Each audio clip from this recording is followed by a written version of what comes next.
Alright, so this is the last lecture of the semester, chapter 15, Psychological Disorders. I hope you guys like my new curtains.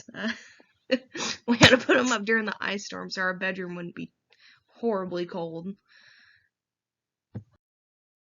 Alright, so before we get started, I do just want to give a blanket content and trigger warning. We will be discussing various mental illnesses like depression, anxiety, and schizophrenia, as well as difficult topics like suicide and personality disorders. If you're experiencing distress or psychological symptoms, please reach out to counseling services at 210-458-4140 or counseling.services@utsa.edu. They are doing telehealth appointments because of COVID, so please, if you are experiencing distress or psychological symptoms or thoughts of self-harm, please reach out to them and get help. So, starting off with the basics. So, what is psychopathology? This is just another term for mental illness.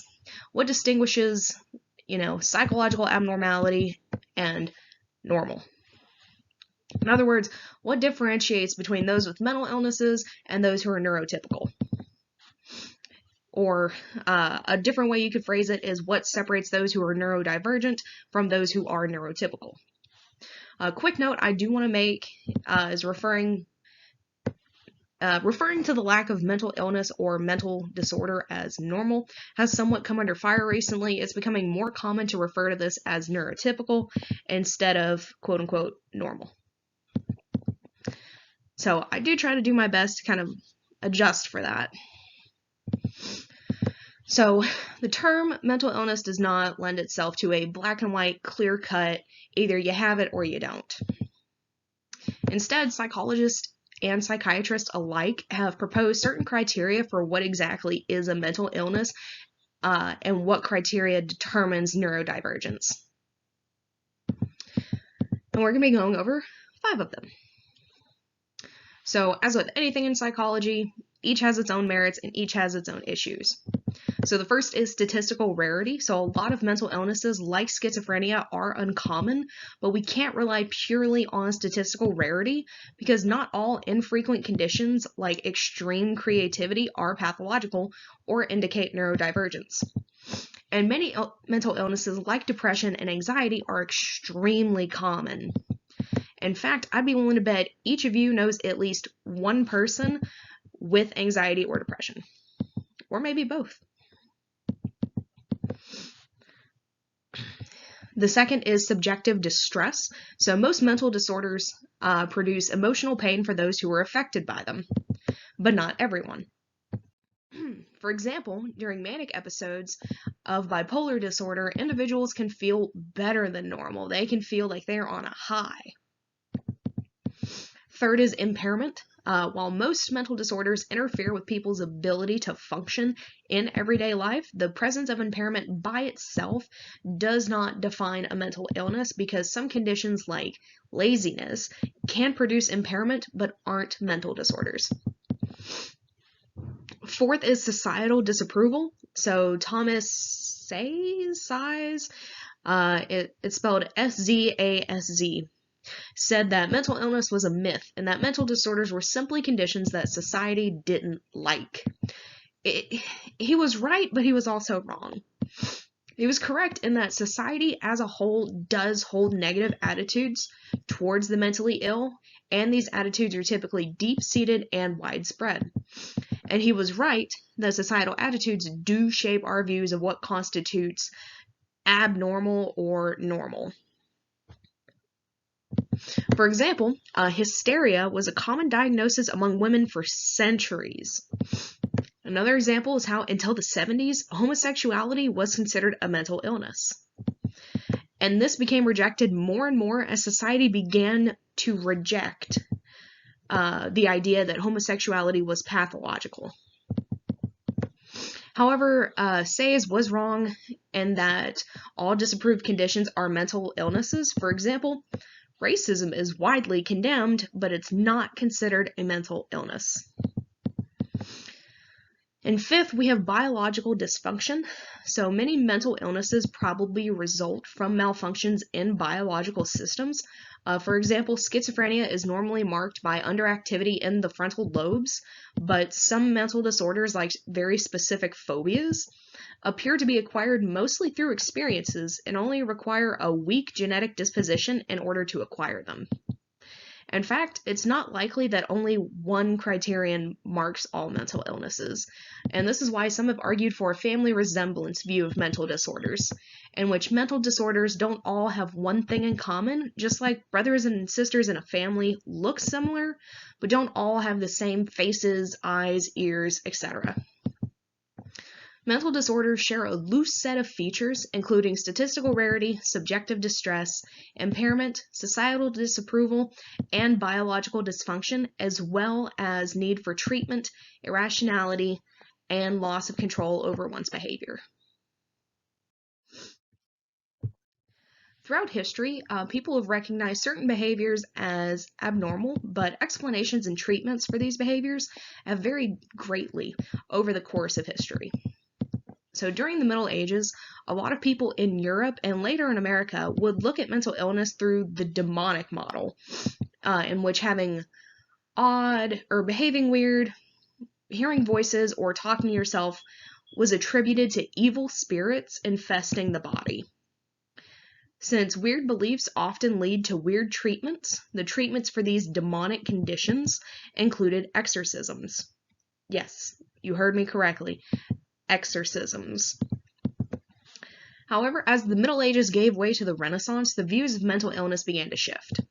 So more people began to view mental illness as a physical disorder that needed medical treatment, and this was called the medical model. Beginning in the 15th century, governments in Europe began to house the mentally ill in asylums, which are institutions for the mentally ill that were essentially prisons. While treatments during this time were more scientific than those in the demonic model, several were equally barbaric.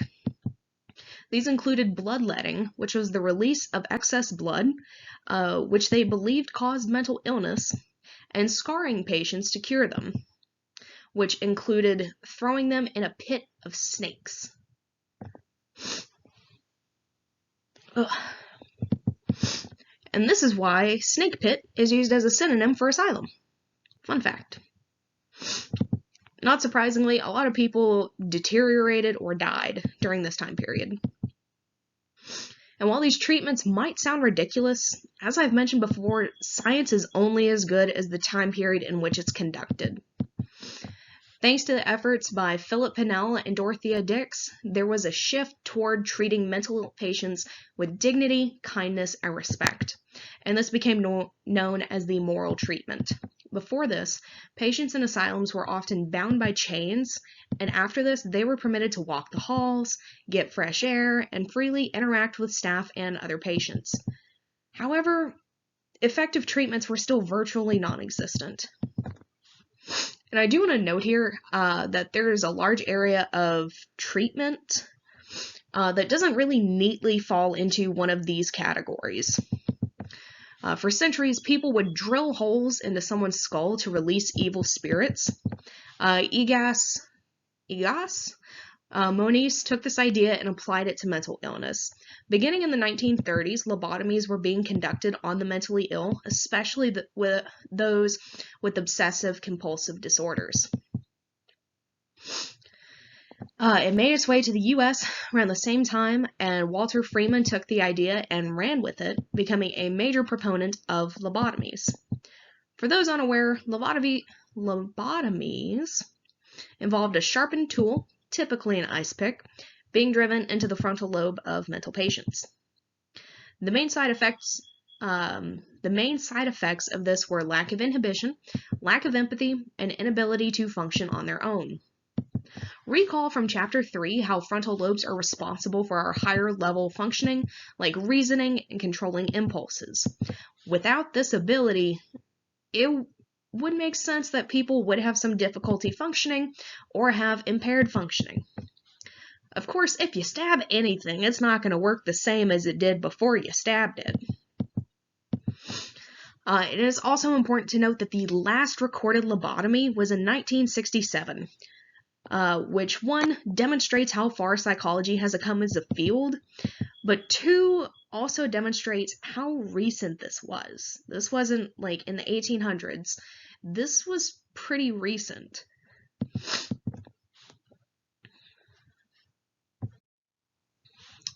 So moving into the modern era of psychological treatment, it wasn't until the 1950s that significant change came to the treatment of mental illnesses.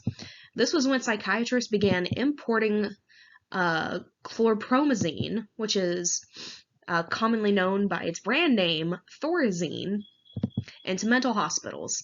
This drug was not a miracle cure, but it did offer a mostly effective treatment for some symptoms of schizophrenia and similar disorders marked by a partial disconnect with reality.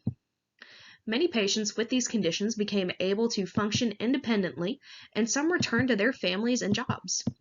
By the 60s and 70s, the advent of chlorpromazine and similar medications became the impetus for deinstitutionalization, which was a governmental policy that focused on releasing hospitalized psychiatric patients into the community and closing mental hospitals. So deinstitutionalization was a mixed bag because some patients returned to mostly normal lives. Lots of others spilled into cities and rural areas without proper follow-up care. Because of this, many went off of their medication. In fact, a lot of homeless people today are part of the legacy of deinstitutionalization. Mental health care professionals today are working to improve the quality and availability of community care for psychiatric patients, and these efforts include community mental health centers, halfway houses, both of which are free or low-cost care facilities where people can obtain treatment. While diagnoses are shaped by history, they're also shaped by culture. Psychologists have increasingly recognized that certain conditions are culture-bound or specific to one or more societies. One example of a culture-bound syndrome is in Malaysia and several other Asian countries. There have been outbreaks of Koro. I hope I'm saying that right.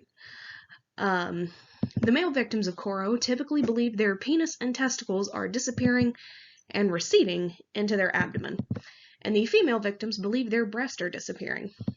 This is usually spread through social contagion, in that once one man or woman begins to experience it, often others follow suit, triggering widespread panic. In fact, in 1982, one region in India sent government officials into the streets with loudspeakers to reassure people that their genitals were not vanishing. Another disorder specific to Malaysia, the Philippines, and some African countries is called amok, which is marked by episodes of intense sadness and brooding, followed by uncontrolled behavior and unprovoked attacks on people or animals. This condition is where we get the phrase running amok, which means to go wild. There is a condition in Japan called 2D love, in which people are attracted to two-dimensional imaginary characters like cartoon or anime characters. Other culture-bound conditions seem to be variants of conditions found in Western culture. For example, in Japan, social anxiety is usually expressed as a fear of offending others, such as saying something offensive or giving off a terrible body odor. But in the United States, social anxiety is more commonly generated by a fear of public embarrassment. Culture might also influence how people experience interpersonal anxiety. Because Japanese culture is more collectivistic compared to Western culture, Japanese people tend to be more concerned about their impact on others. Other conditions may be far more frequent in Western cultures than in non-Western cultures. Some eating disorders are specific to Western culture, where people are bombarded with pictures of paper-thin models, which probably makes people more self-conscious of their appearance. For example, body integrity identity disorder, in which people experience persistent desires to undergo operations to amputate their limbs or body parts, has only been reported in the US and Europe. While most physicians won't do this, people have found doctors willing to do this. And many mental orders do appear to happen across most cultures. In 1976, Jane Murphy identified two isolated societies, the Yorubas in Nigeria and the Inuit near the Bering Strait. These societies had experienced essentially no contact with Western culture at the time. They possess terms for disorders that are very similar to schizophrenia, alcoholism, and psychopathic personality. Because there's so many ways psychological adaptation could go wrong, it's important to have a system of classification for diagnoses. Psychiatric diagnoses serve at least two crucial functions. First, they help us pinpoint the psychological problem a person is experiencing, and once we have identified the problem, it's easier to select a treatment. Second, psychiatric diagnoses make it easier for mental health professionals to communicate. When a psychologist diagnoses a patient with schizophrenia, they can be reasonably certain that other psychologists know the patient's principal symptoms. Diagnoses operate as a form of mental shorthand, simplifying complex descriptions of behaviors into convenient summary phrases. However, there are misconceptions about diagnoses. The first is that psychiatric diagnosis is nothing more than pigeonholing or sorting people into boxes. Under this criticism, we deprive people of their uniqueness and imply that everybody with the same diagnostic category are alike in all important respects. But in reality, a diagnosis implies that all who share that diagnosis are similar in at least one important respect. Psychiatrists recognize that even with the diagnostic category, people still differ dramatically in their other psychological difficulties, race and cultural background, personality, and cognitive skills. People are more than their disorders, and psychologists and psychiatrists recognize that. The second misconception is psychiatric diagnoses are unreliable. Reliability is consistency of measurement. With psychiatric disorders, inter-rater reliability is most important, meaning that multiple psychiatrists should come to the same conclusion regarding diagnosis. In reality, for major mental disorders, inter-rater reliabilities are typically as high as for most medical disorders. However, the picture isn't perfect. For many personality disorders, inter-rater reliabilities are low. Additionally, there is some emerging discourse about the need for cultural sensitivity in regards to diagnosis as well as treatment. Without cultural sensitivity, individuals may be misdiagnosed due to an aspect of their culture. The third misconception is that psychiatric diagnoses are invalid. From the standpoint of some critics, psychiatric diagnoses are largely useless because they don't provide us with much new information. But in reality, when it comes to some popular psychology labels, this is probably true. Consider the explosion of diagnostic labels that are devoid of scientific support, like codependency and road rage. While frequently used in talk show, TV shows, movies, self-help books, these labels aren't recognized as formal psychiatric diagnoses. However, there is some evidence that many psychiatric diagnoses do tell us something new about that person. Eli Robbins and Samuel Goose outlined several criteria for determining if a psychiatric diagnosis is valid. Does it distinguish that diagnosis from others? Does it predict the individual's performance on lab tests? Does it predict the individual's family history of psychiatric disorders? Does it predict an individual's natural history, which is what tends to happen to them over time? And does it predict the individual's response to treatment?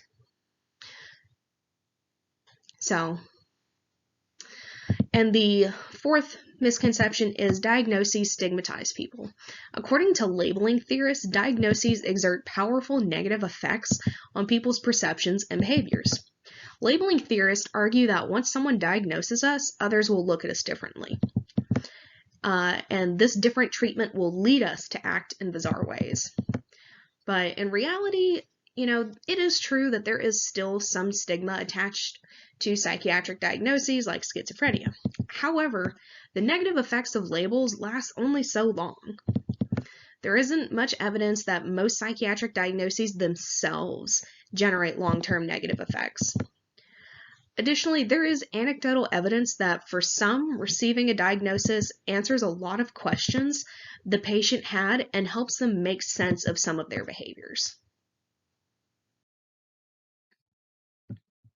The official system for diagnosing mental illness in the United States and much of the world, but not all of it, is the Diagnostic and Statistical Manual of Mental Disorders, or DSM. This originated in the 50s, but the field currently uses the 5th edition, or DSM-5. There have been previous versions with outdated diagnoses. Recall from Chapter 11 how homosexuality was considered a mental disorder until the 70s. The International Classification of Diseases, or ICD, is used in many countries outside the US, but we won't really talk about it a whole lot in detail. So, the DSM-5 contains a list of criteria for diagnosing each condition and a set of decision rules regarding how many of these criteria need to be met. For example, for PTSD, people need to have experienced a potentially traumatic event to even qualify for the diagnosis. However, just having experienced a potentially traumatic event doesn't mean they will have PTSD symptoms, which include, but aren't limited to, nightmares, flashbacks, and hypervigilance. The DSM-5 warns diagnosticians about physical or medically induced conditions that can simulate certain psychological disorders. It notes that certain substance use of medical disorders can mimic clinical depression. For example, if a patient's depression emerges because of hypothyroidism, the psychologist probably shouldn't diagnose major depression disorder. It's essential to first rule out medical causes of a disorder when diagnosing psychological disorders. The DSM-5 is also a valuable source of information concerning the characteristics like prevalence, which is the percentage of people within a population who have a certain disorder, of many mental disorders. For example, for major depression, the lifetime prevalence is at least 10% among women and at least 5% among men. That means for women, there is a 1 in 10 chance they will develop depression at some point in their life. The DSM-5 adopts a biopsychosocial approach, which acknowledges the interplay of biological, psychological, and social influences on mental health. It reminds diagnosticians to attend carefully to patients' ongoing life stressors, past and present medical conditions, and overall level of functioning when evaluating their psychological status. It also reminds diagnosticians to account for cultural influences when diagnosing someone. There is debate about how helpful the DSM-5 actually is, and both it and its previous versions have received their fair share of criticism. There are over 300 diagnoses in the DSM-5, and not all of them meet Robbins and Goose's criteria for validity.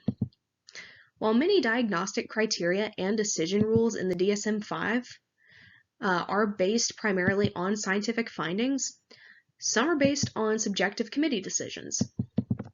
Another issue is comorbidity or co-occurrence of 2 or more mental disorders within the same person. For example, as I've mentioned before, depression and anxiety have a very high comorbidity. This high comorbidity raises questions about if the DSM-5 is diagnosing genuinely independent conditions as opposed to slightly different variations of the same condition. Another criticism is the DSM-5's reliance on a categorical model where a mental disorder differs from normal functioning and kind rather than degree. However, a lot of disorders in the DSM-5 fit better with a dimensional model where mental disorders differ from normal functioning in degree rather than kind. Some examples of this would be depression and anxiety, because research suggests they exist on a continuum. Some have resisted a dimensional model because it's easier to think in black and white and in absolute terms instead of viewing things as a continuum. One particularly concerning criticism of the DSM-5 is its tendency to medicalize normality, or to classify relatively mild psychological problems as pathological. For example, the DSM-5 allows people to be diagnosed with major depression following the loss of a loved one. For this change, while this might be justified by research, critics believe that this will open the floodgates of diagnosing many people with relatively normal grief reactions as disordered. Additionally, the DSM-5 is influenced by politics. Just like homosexuality was removed in the 70s, science will continue to weed out invalid diagnoses, ensuring future editions of the DSM will be based on better evidence. Even though the DSM has been an important scientific achievement, it's been a disappointment in one crucial respect. There's no evidence that it has made a dent in the prevalence of mental disorders, nor on the risk of suicide stemming from these disorders. Even though the rigor of scientific diagnosis has improved, it hasn't led to lower mental disorder rates. Growing evidence suggests that many or most DSM-5 diagnoses aren't as distinguishable as researchers have assumed. For example, schizophrenia, major depression, obsessive-compulsive disorder, and several other conditions are moderately correlated and linked by an underlying psychological distress. Additionally, brain imaging shows the possibility that many mental disorders share dysfunctions in similar brain circuits. In response to the failures of the DSM-5, a growing number of researchers wanted an alternative model, and in 2009 proposed the Research Domain Criteria, abbreviated as RDoC, which is a program of research designed to classify mental disorders in terms of deficits in brain circuitry. RDoC aims to develop a broad framework for studying and classifying mental disorders that incorporates multiple dimensions, from genetics and neuroscience to the nature of social interactions. Unlike the DSM-5, RDoC views mental disorders as the result of faulty wiring in the brain and malfunctions in brain circuits. Among these circuits are threat processing and reward processing. In contrast to the DSM, RDoC tries to understand major depression from the standpoint of deficits in brain circuits, like those linked in reward processing. It might conceptualize depression in terms of deficits in the capacity to experience reward, and it might try to pinpoint promising markers, like brain imaging findings or performance on lab tests, that reflect inadequate reward processing in the brain. In this way, RDoC could one day get rid of DSM diagnoses and classify mental disorders largely or entirely in terms of the nature and degree of dysfunction in people's brain circuits. Of course, this would be supplemented by information about how genes and patterns of social interactions shape the likelihood of developing depression and the way symptoms of depression are expressed in everyday life. RDoC still has its limitations. For one, we don't know if most or all mental disorders stem from dysfunctions in brain circuits. For example, specific phobias often result largely from exposure to the thing they're afraid of, like a really bad dog bite. Additionally, it's likely that a comprehensive understanding of mental illnesses will require scientists to develop models of psychopathology that integrate biological and sociocultural influences, and it's not yet clear how RDoC can pull that off. So, when you read case examples and wonder if your behavior is abnormal, which is probably going to happen to a good number of you throughout this chapter, it's important to remember that as we learn about psychological disorders, it's only natural to see ourselves in some of the patterns. Largely because in meeting the complex demands of everyday life, we all experience disturbing impulses, thoughts, and fears from time to time. So don't be alarmed if this happens to you. But if you do experience a problem that's disturbing and persistent, it's best to seek professional help.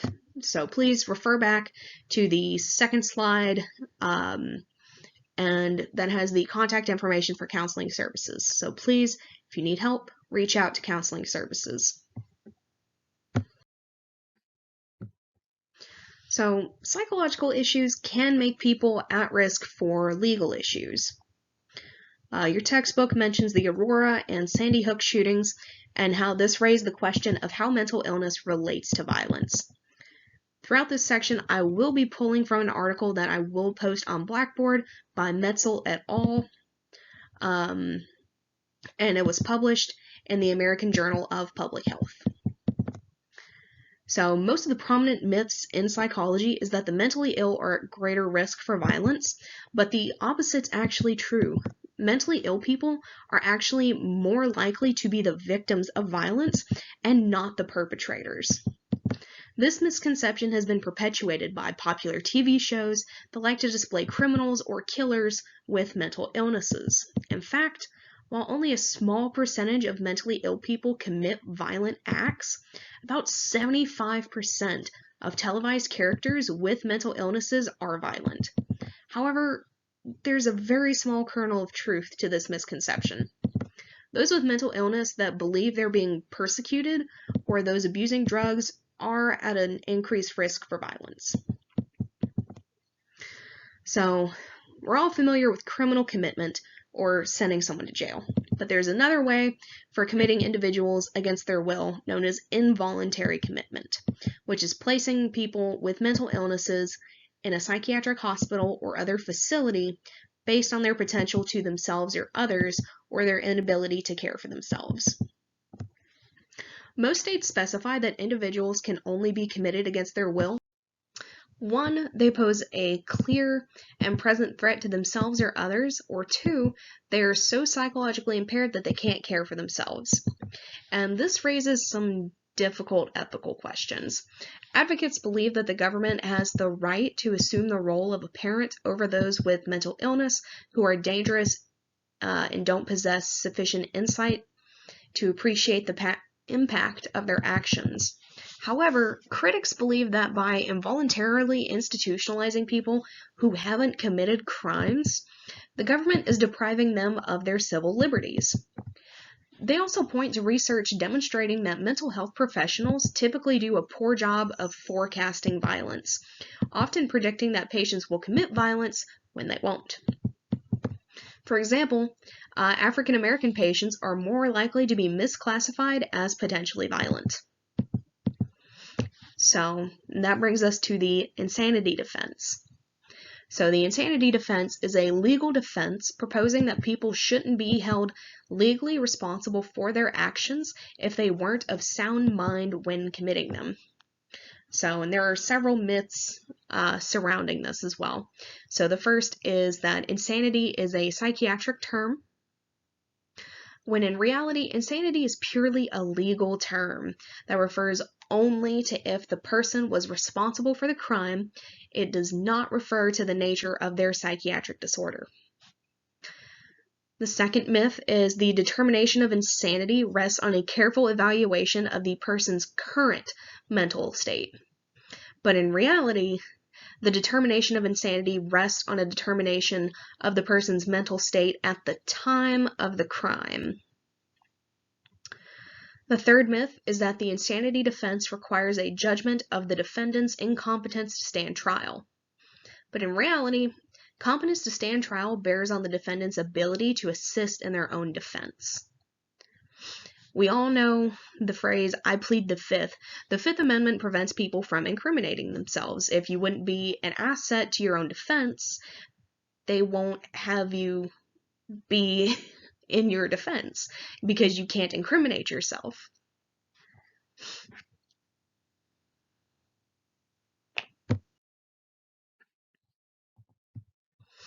Another myth is that a large proportion of criminals escape criminal responsibility by using the insanity defense.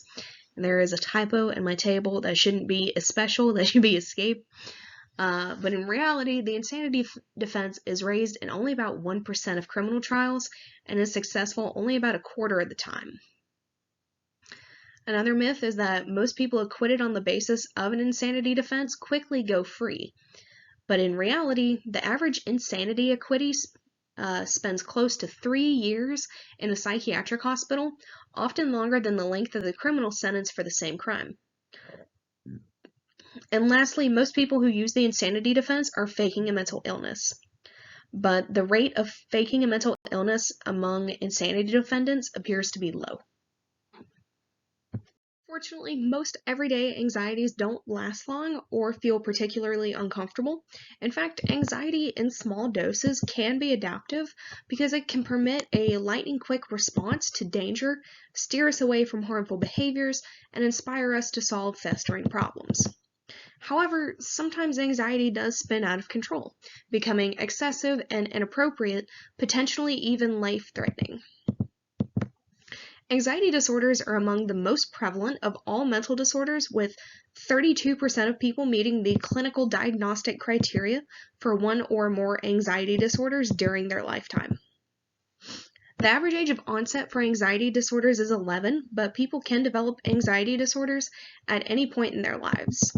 However, anxiety is not limited to anxiety disorders and can seep into numerous aspects of our functioning, including concerns about our physical health. Somatic symptom disorder is a condition marked by excessive anxiety about physical symptoms with a medical or purely psychological origin. There's also illness anxiety disorder, which is a condition marked by intense preoccupation with the possibility of serious undiagnosed illness.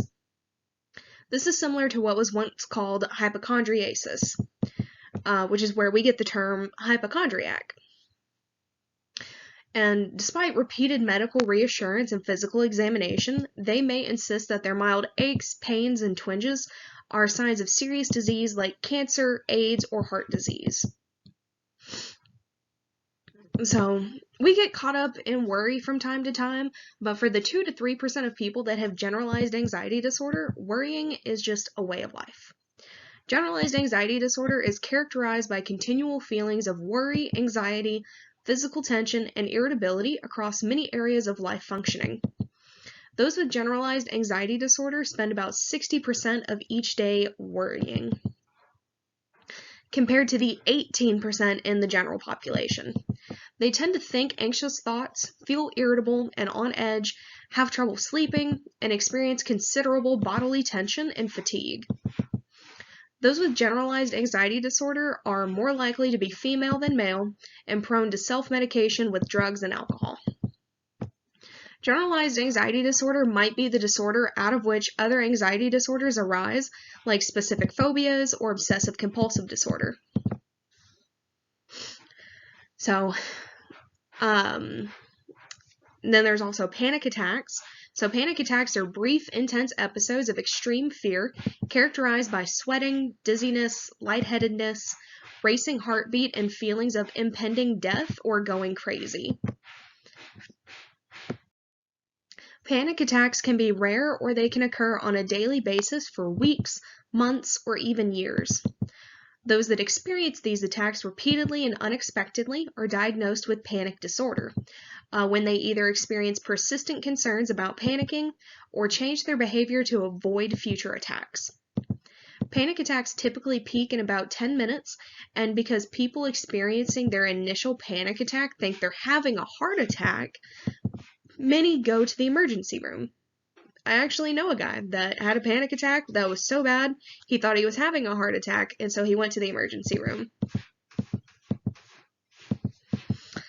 Some people experience panic attacks in specific situations, like riding in elevators or shopping in crowded places, whereas others can experience them completely without warning, often generating fears of the situations in which they occur. Panic attacks can happen in any anxiety disorder as well as mood and eating disorders.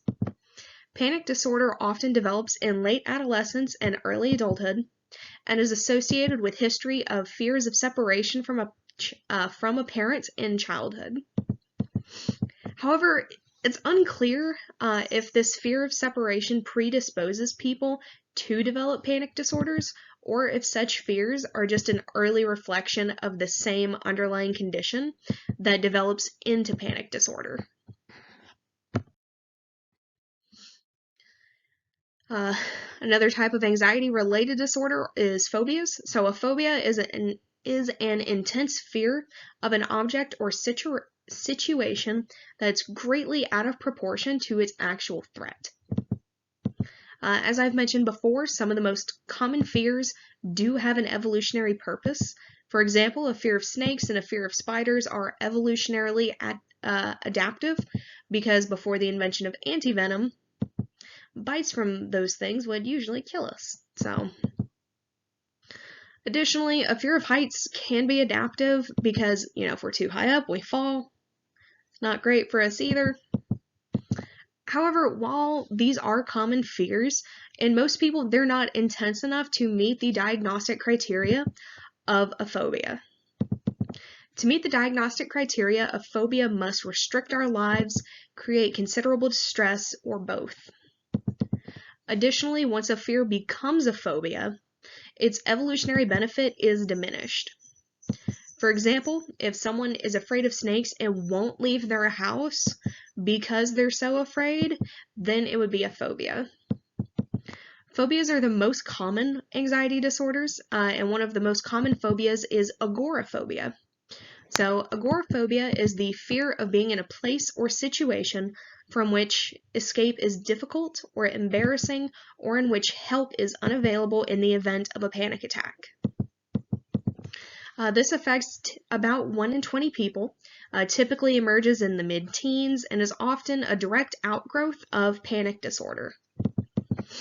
In fact, most people with panic disorder develop some agoraphobic symptoms and become apprehensive in a host of situations outside their homes, like stores, movie theaters, and crowds. However, the expression of agoraphobia does not seem to differ across cultures. It does seem to differ across cultures. For example, Inuit people in Greenland often suffer from kayak angst, in which they're afraid to go to sea in a kayak alone.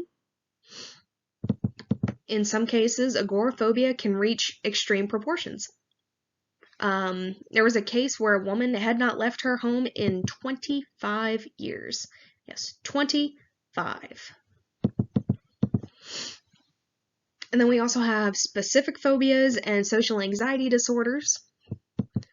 So, phobias of objects, places, or situations, also called specific phobias, commonly arise in response to animals, insects, thunder, water, elevators, and darkness.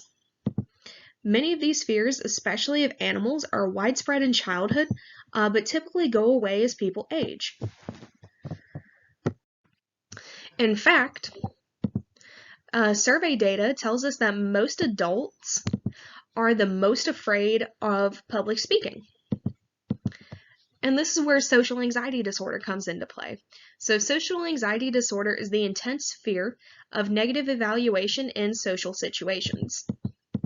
Social situations can include giving a presentation, eating alone, wearing something revealing, etc. These social fears can even extend to swimming, swallowing, and signing checks in front of other people.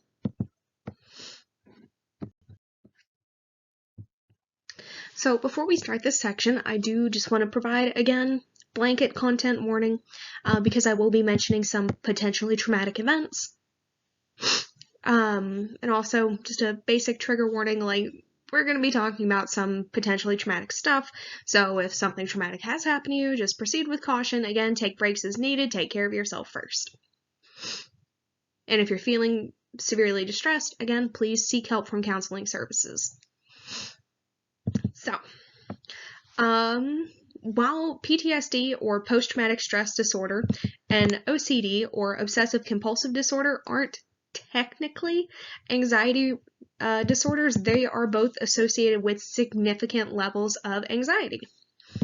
When people experience or witness a potentially traumatic event like frontline combat or assault, they might develop PTSD. Unlike how it's portrayed in the media and popular psychology, not everyone that experiences a potentially traumatic event will develop PTSD. In fact, resilience is the norm when it comes to trauma and PTSD. Additionally, I do want to address the wordage here. An event like wartime combat is potentially traumatic, and that it can cause trauma and lead to PTSD, but it won't necessarily do so. And of course, this in no way negates or invalidates the experiences of anyone with PTSD. This is simply to demonstrate that how we sometimes think of mental illness like PTSD is not always accurate because of how it's portrayed in the media. Other incidents that can lead to PTSD are being the victim of a violent crime like assault or events from childhood like abuse. Additionally, trauma is not always violent. It can be a very bad car crash or simply the death of a loved one. It can also include near-death incidents like workplace accidents or surviving a mass shooting. One of the key features of PTSD is flashbacks. For example, war flashbacks can happen decades after the original event and occur in response to stressful everyday experiences.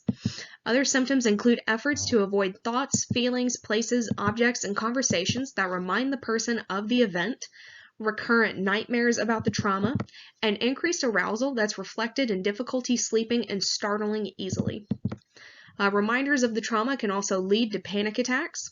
Because of its complexity, PTSD can be difficult to diagnose. Some of the symptoms may have been present before the traumatic event and commonly occur in other disorders. However, unlike many other disorders, PTSD has a preliminary diagnostic criterion of having experienced a potentially traumatic event, like direct exposure to trauma, witnessing something traumatic, learning a friend or relative was directly exposed to a trauma, or indirect exposure to aversive details of a trauma in the course of professional duties, like firefighters, EMTs, paramedics, etc. And then we have obsessive compulsive disorder. So the signature of OCD and related disorders are repetitive and distressing thoughts and behaviors, aka obsessions and compulsions, hence the name. Of this class of disorder, OCD, body dysmorphia, and Tourette's are the most common. So OCD is marked by repeated and lengthy, at least an hour a day, immersion in obsessions, compulsions, or both. Obsessions are persistent ideas, thoughts, or urges that are unwanted, causing distress like being afraid your house is going to burn down or you'll accidentally kill somebody. Despite their best efforts, those with OCD can't get these thoughts to stop. Compulsions are repetitive behaviors or mental acts performed to reduce or prevent distress, like driving back home to make sure the stove is off, or doing something X number of times every time you do it, like turning the doorknob 3 times every time you go to open or close a door. However, a lot of people with OCD still live successful and fulfilling lives. And I actually want to kind of use this as an opportunity just to give you guys a little bit of further insight into what it's like to have OCD. So I'm going to be speaking on this purely from my experience, from personal experience, and I ask that you not generalize my experience to everyone else or anyone else with OCD. I'm sure, people experience something similar to what I have, but I don't want my experience to be generalized and people to be like, well, my one professor has OCD and she said, like, please, I ask you guys not to do that. This is purely my experience. So I've mentioned before that I have anxiety and depression. My anxiety actually stems from OCD. I was diagnosed when I was 14, which is earlier than a lot of people who suffer from OCD. I was really only diagnosed so young because my mom has OCD, my grandma had OCD. So, there was already familiarity with the disorder in my family, so they knew, okay, she's showing early signs, we need to get her help. For me personally, I have more obsessions than I do compulsions, but the compulsions are still there to some degree. So my obsessions are usually very catastrophic in nature, and they're typically brought on by stress. For example, I was super duper stressed out at the end of last semester. I had to write 3 final papers that were all due within like a week of each other. And this triggered my OCD, and I began panicking that I was going to fail one of my classes and fail out of the program. Clearly, that didn't happen because I'm still here, still in the program. But at that time, it was a very real concern, and I was extremely stressed about that. And the thing about obsessions is sometimes people with OCD know they're being irrational. Like when my obsessions kick in, I know I'm being irrational, but it consumes me to the point where, like, I can't recognize it sometimes. Using the same example, at the time, I didn't think my obsession was irrational because it was possible. And that's the thing, is with a lot of obsessions, they're not something super outlandish. They are usually something that's possible, just not probable. Like, it was possible I could have failed, but it wasn't probable. And the thing is, like, for me, like, when I start, like, going down that rabbit hole, it's really hard to recognize that the probability is not there. Or even if I can recognize it, sometimes that doesn't make the thoughts stop. So it just keeps going and going and going and going. It's like a hamster wheel, basically. Once the obsession starts, it's just going and going and going and going and going. It's a vicious cycle. As for, like, compulsions, for me personally, they manifest in obsessive ways. So I find myself double, triple checking things to make sure they're just right, which to a certain extent isn't too unusual, but I've woken up from a dead sleep at 4 a.m. to double check stuff before, so sometimes they are unusual. And again, these are most prominent when I'm really stressed out, like finals weeks.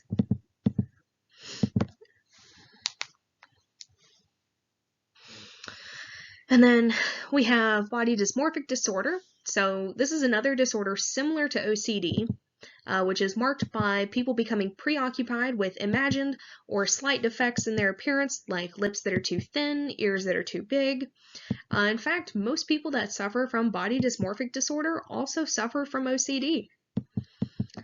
Some receive cosmetic surgeries to fix whatever they're obsessing over, but often don't really get comfort because their underlying obsession is still there, the OCD is still there. Like I said, once that hamster wheel gets to going, it's really, really hard to make it stop. Following birth, an estimated 2 to 3% of new moms experience what's known as postpartum OCD. In some cases, the infant becomes the center of the mom's obsessions and compulsions, and these symptoms can include repeatedly checking the child to make sure they're okay, hiding knives because they're afraid of stabbing their child, and excessive cleaning. Some moms even become afraid that they won't be able to take care of their children. Fortunately, these moms almost never hurt their kids. And then we have Tourette's disorder. So Tourette's disorder is a condition marked by repeated automatic behaviors called tics. Nearly 30% of people with OCD suffer from a tic disorder as well. Some research shows that Tourette's and OCD share biological roots. In fact, some genomic research posits that they share a common genetic factor. If I remember correctly, I went to a presentation in high school talking about the Human Genome Project, and some preliminary findings actually believed that Tourette's and OCD actually shared, like, they were on the same gene. So, additionally, a number of kids develop OCD or Tourette's after experiencing strep throat or scarlet fever, and scientists are trying to figure out if strep triggers an immune response that affects the brain and brings on OCD, or if the relationship is purely coincidental.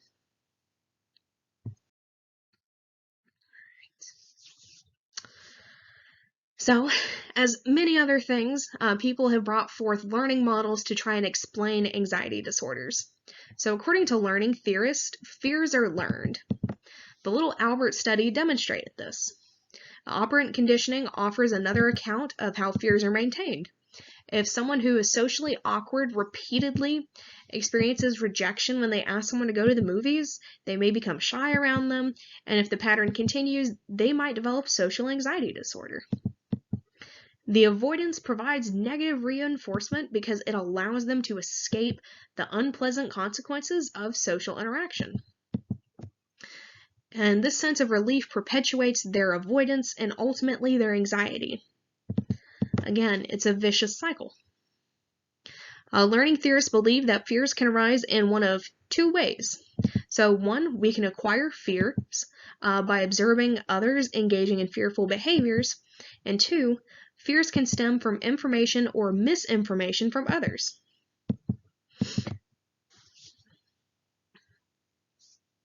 And then we have catastrophizing ambiguity and anxiety sensitivity. So people with social anxiety disorder predict that many interpersonal encounters will be disastrous, and some people with specific phobias who are afraid of lightning are so fearful that they seek shelter in their basement when a storm is 50 miles away. This demonstrates catastrophizing, and that is a core feature of anxious thinking. People catastrophize when they predict terrible events despite their low probability. An inability to regulate or control negative emotions, together with an inability to generate positive emotions, may contribute to catastrophizing and to a constant feeling of being on edge with worry. Another reason anxious people catastrophize is because they tend to interpret ambiguous situations in a negative way. So research has found that anxious people are more likely to hear the threatening version of homophones, which are words that sound the same. Like they hear Barry, B-U-R-Y, instead of Berry, B-E-R-Y. Many people with anxiety disorders harbor high levels of anxiety sensitivity, which is a fear of anxiety-related sensations. So people with high anxiety sensitivity tend to interpret physical symptoms of anxiety as dangerous, like they're an early sign of a heart attack or stroke, and react with intense worry. As a result, their barely noticeable physical symptoms can spiral into a panic attack. As with a lot of other stuff in psychology, researchers have tried to find biological influences for anxiety disorders as well. So twin studies show that anxiety-related disorders like panic disorder, specific phobias, PTSD, and OCD are in fact genetically influenced. Genes influence people's level of neuroticism, which is the tendency to be high-strung, guilt-prone, and irritable, which can set the stage for excessive worry. Genetically speaking, those with generalized anxiety disorder can't be distinguished from those with major depression, which is also associated with high neuroticism. In those with OCD, brain scans reveal abnormalities in white matter and increased activity in portions of the frontal lobe where information is filtered, prioritized, and organized. Under these circumstances, people can't seem to get troubling thoughts out of their heads or inhibit repeated rituals. Next on the docket, we have mood disorders. So mood disorders are called mood disorders because it causes individuals to have difficulties that center on a bleak mood, which colors all aspects of their lives. A major depressive episode is a state in which people experience a lingering depressed mood or diminished interest in pleasurable activities, along with symptoms that include weight loss and sleep difficulties, and is a key feature of major depression disorder. So over the course of our lifetimes, 20% of people will experience a mood disorder. Major depression alone darkens the lives of more than 16% of Americans. Because of its frequency, some have called major depression the common cold of mental disorders, but this description doesn't quite capture the depth and true nature of major depression. Depression disorders are more likely to strike people in their 30s. Contrary to popular belief, they're less common in older adults and younger people. Women are twice as likely to develop depression, and this gender difference may be associated with women's tendencies to ruminate more than men. However, it might also be associated with the differences between men and women in economic power, sex hormones, social support, and history of abuse. This sex difference is not universal, though. In some populations, like Mediterranean cultures, the Amish, and Orthodox Jewish populations, this sex difference is largely absent. One possible reason for this is the underdiagnosis of depression among men in Western cultures, because men are expected to act tough or man up. That's right, toxic masculinity strikes yet again. As I've mentioned in previous lectures, depression is recurrent. The average person with major depression experiences 5 or 6 episodes over the course of a lifetime, with most episodes lasting 6 months to a year. However, in as many as 1/4 or more of cases, depression is persistent and can be present for decades with no relief. Generally, the earlier the onset of the depression, the more likely it is to persist or recur. Unlike the common cold, depression can cause people to not feed themselves or take care of themselves, like neglecting to get dressed, or take care of basic health needs like brushing their teeth or showering. So depression shows how many factors can combine to produce psychological symptoms. To fully understand depression, we need to appreciate the complex interplay of all of the following: inborn tendencies, stressful events, interpersonal relationships, loss of reinforcers in everyday life, negative thoughts, and feelings of hopelessness. So, for life events, Freud suggested early loss can make us vulnerable to depression later in life. And he might have been onto something, but a crucial determinant of if we develop depression is if we've lost or are about to lose something we value dearly, like someone we love, financial support, or self-esteem. Pessimism and other symptoms of depression can set the stage for negative life circumstances, like getting fired from a job or losing a close relationship, so the causal arrow in this case points in both directions, and negative life events set us up to bring us down, but depression can cause problems in living. So, the interpersonal model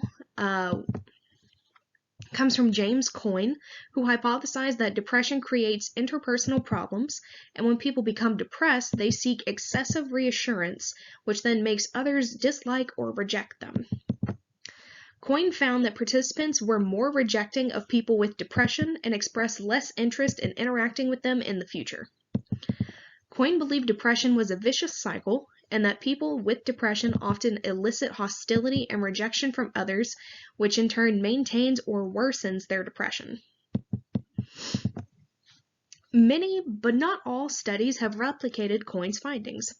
Constant worrying, mistrust, fears of rejection and abandonment, and socially inappropriate behaviors can also be a social turnoff to many people. And then Lewinson proposed a behavioral model in which depression results from a low rate of response-contingent positive reinforcement.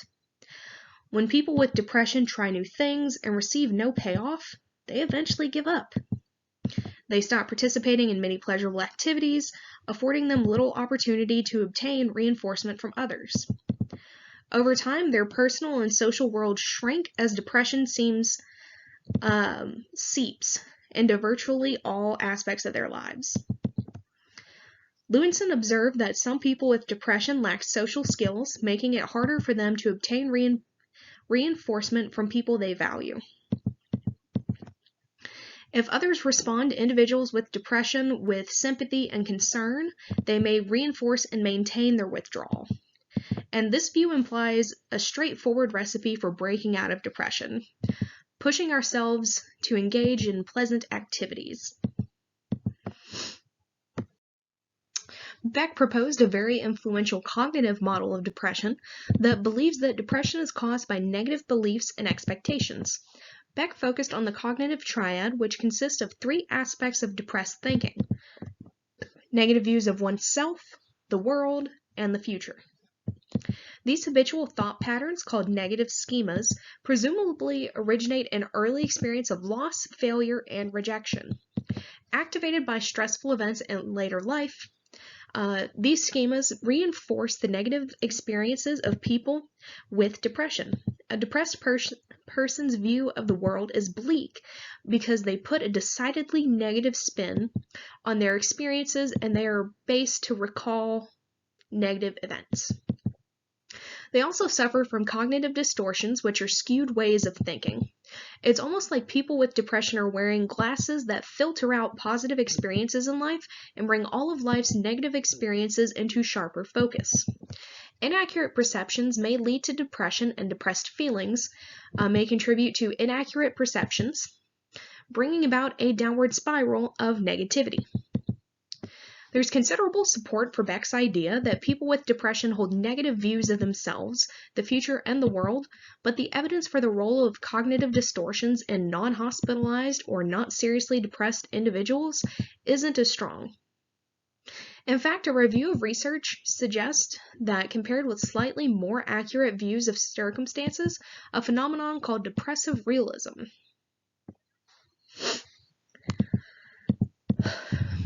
And then, of course, we have Seligman's learned helplessness theory. Seligman accidentally stumbled onto an unusual finding related to depression in his work with dogs. He observed learned helplessness, which is the tendency to feel helpless in the face of events we can't control. Seligman noticed overlap between learned helplessness and depression. Passivity, appetite and weight loss, and difficulty learning that one can change the circumstances for the better. However, we do have to be cautious in generalizing animal studies to humans. Remember, y'all, generalizability is important when interpreting research findings.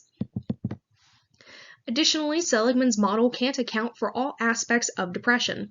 It doesn't explain why people with depression make internal attributions for failure. In fact, the tendency to assume personal responsibility for failure contradicts the notion that people with depression regard negative events as beyond their control. The original model also doesn't acknowledge that the mere expectation of uncontrollability isn't sufficient to induce depression. After all, people don't become sad when they receive large amounts of money in a lottery, even though they've had no control over that event. And when data doesn't fit a model, good scientists revise the model. Seligman and colleagues altered the learned helplessness model to account for the attributions people make to explain their worlds. They argued that people prone to depression attribute failure to internal as opposed to external factors, and success to external as opposed to internal factors. If this sounds familiar, it should. It's a different spin on fundamental attribution error. The researchers also observed that people prone to depression make attributions that are global and stable, and that they see their failures as general and fixed aspects of their personalities. Still, these attributions might be a consequence rather than a cause of depression. If we develop depression, depends on both our attributions of outcomes and on the difference between how we feel and how we want to feel. Tsai and colleagues found that cultural factors influence people's ideal emotion. Compared with Chinese people in Hong Kong, white Americans and Asian Americans value excitement. Compared with white Americans, Asian Americans, and Chinese people in Hong Kong value calmness. Across all three groups, the size of the gap between ideal and actual emotion is positively correlated with depression. And again, people have tried to find biological influences or a role of biology in depression as well. Twin studies indicate that genes exert a moderate effect on the risk of major depression. Some researchers have suggested that specific variations in the serotonin transporter gene, which affects the reuptake of serotonin, play a role in depression, especially in conjunction with life experiences. And just a quick reminder, serotonin reuptake is believed to be one of the main treatable causes of depression, and this is why many antidepressants are SSRIs, or selective serotonin reuptake inhibitors, because they act to increase the amount of serotonin that makes it across the neural synapse. Scientists first reported that people who inherit 2 copies of the stress-sensitive gene are 2.5 times more likely to develop depression following 4 stressful events than people with another version of the gene that isn't sensitive to stress. The stress-sensitive gene appears to affect people's ability to dampen negative emotions in the face of stress. Nevertheless, there are serious concerns about the replicability and strength of these findings, which have been inconsistent across studies. To resolve the questions surrounding this, researchers will need to conduct well-designed studies in which stressful life events are carefully defined to determine if positive findings are replicable. The hope is that these studies will clarify if any genetic irregularities that surface are specific to depression, and they may be specific to anxiety too. Depression also appears linked to low levels of the neurotransmitter norepinephrine and diminished neurogenesis, which results in reduced hippocampal volume. Many patients with depression have problems in the brain's reward and stress response systems and decreased levels of dopamine, the neurotransmitter most closely tied to our reward system. This might help explain why depression is often associated with an inability to feel pleasure. Researchers are pursuing the exciting possibility that inflammation might trigger some cases of depression and other mental disorders like schizophrenia. The discovery of lymphatic vessels linking the immune system to the brain may both provide a means for understanding how a dysfunctional immune system could impact the brain and produce or worsen mental disorders, and open the door to the treatment of psychological conditions with medicine that reduces inflammation, like low-dose aspirin. Right. Another prominent mood disorder is bipolar disorder. So one of the key aspects of bipolar disorder is manic episodes. And these are episodes marked by dramatically elevated mood, decreased need for sleep, increased energy, inflated self-esteem, increased talkativeness, and irresponsible behavior. People experiencing manic episodes often display pressured speech, as though they can't get their words out quick enough and are difficult to interrupt. Their ideas often race through their heads quickly, which may account for the heightened rate of creative accomplishments in some individuals with bipolar disorder. Symptoms of a manic episode typically begin with a rapid increase over only a few days. People usually experience their first manic episode after their early 20s. Bipolar disorder is a condition marked by a history of at least one manic episode. And unlike major depression, bipolar disorder is equally common in men and women. In the majority of cases, those who have experienced at least one manic episode experience at least one more.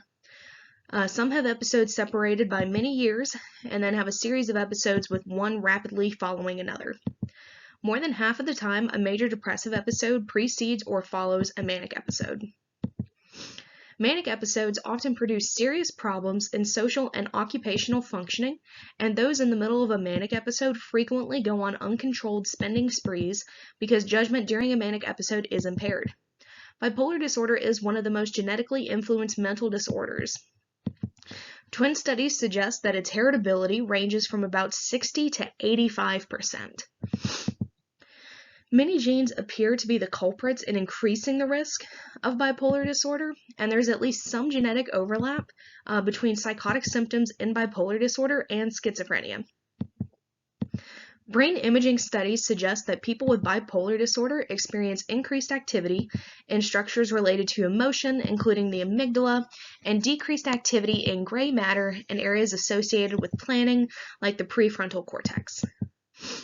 However, the causal relationship between physiological findings and mood disorders isn't quite clear. Bipolar disorder is influenced by more than biological factors. Stressful life events are associated with an increased risk of manic episodes, more frequent relapse, and a longer recovery from manic episodes. Interestingly, some manic episodes appear to be triggered by positive life events associated with striving for and achieving goals, such as job promotions. And once again, we see that psychological disorders arise from the intersection of genetic and sociocultural factors. Again, just a trigger warning, we will be discussing suicide and possible contributing factors. If you're experiencing psychological distress or symptoms, please reach out to UTSA Counseling Services. I also want to provide a warning for anyone who has been affected by suicide or suicidal ideation. So, as usual, take as much time as you need and do what's ultimately best for your health. If you need to take breaks, take as many as you need. So, major depression and bipolar disorder are both both associated with a higher risk of suicide than are most other disorders. More than 1/3 of people with bipolar disorder have attempted suicide, and the suicide rate of people with bipolar disorder is about 15 times higher than that of the general population. Some anxiety disorders like panic or social anxiety disorder, as well as substance abuse, are also associated with elevated suicide risk. As of 2013, researchers ranked suicide as the 10th leading cause of death in the United States and 8th leading cause of death among indigenous people in the United States. Typically, more than 40,000 people commit suicide in the United States each year, and this is likely an underestimation because sometimes suicides are ruled as overdoses or accidents. For each completed suicide, there are an estimated 8 to 25 attempts. Contrary to popular belief, most people are more of a threat to themselves than to others. For every 2 victims of homicide, 3 fall victim to suicide. And this slide and the next, I am going to be going over a table that outlines other myths and facts about suicide. So the first one is talking to people with depression about suicide often makes them more likely to commit the act, but in reality, talking to people with depression about suicide makes them more likely to obtain help. Another myth is that suicide is almost always completed with no warning, but in reality, many or most individuals who commit suicide communicate their intent to others, which gives us an opportunity to seek help for a suicidal person. Another one is as a severe depression lifts, people's suicide risk decreases, but in reality, as a severe depression lifts, the risk of suicide may actually increase, in part because individuals possess more energy to attempt it. Most people who threaten suicide are seeking attention, but in reality, although attention-seeking motivates some suicidal behaviors, most suicidal acts stem from severe depression and hopelessness. People who talk a lot about suicide almost never commit it, but in reality, talking about suicide is associated with a considerably greater risk of suicide. And it's essential to try to predict suicide attempts because most people are acutely suicidal for only a short window of time, and intervention during that time can be crucial. Unfortunately, the prediction of suicide possesses serious practical problems. First, we can't easily conduct longitudinal studies to determine which people would commit suicide. It would be unethical to allow people believed to be at risk of suicide to go through with attempts to allow us to pinpoint predictors. Second, it's difficult to study the psychological states associated with suicide because the period of high risk for a suicide attempt is often brief.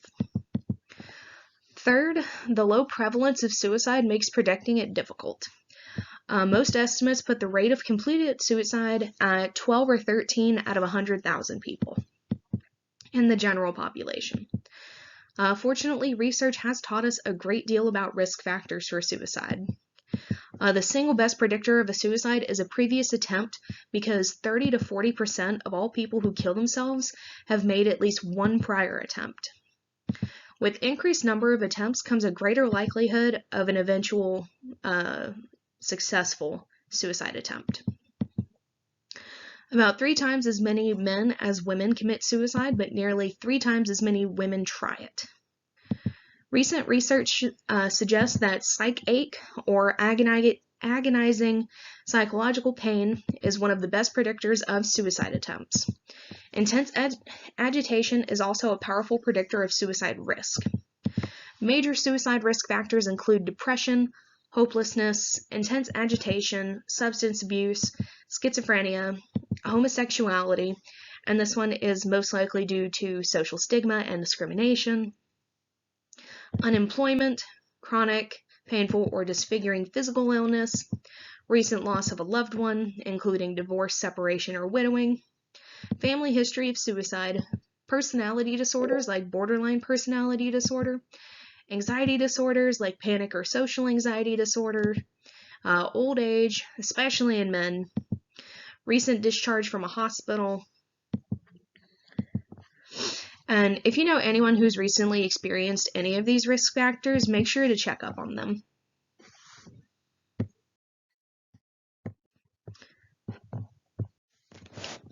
Some individuals, especially those with personality or dissociative disorders, experience a serious disruption in their thoughts and behaviors that prevents them from experiencing a healthy, consistent identity. Among mental disorders, personality disorders are historically one of the least reliable to diagnose.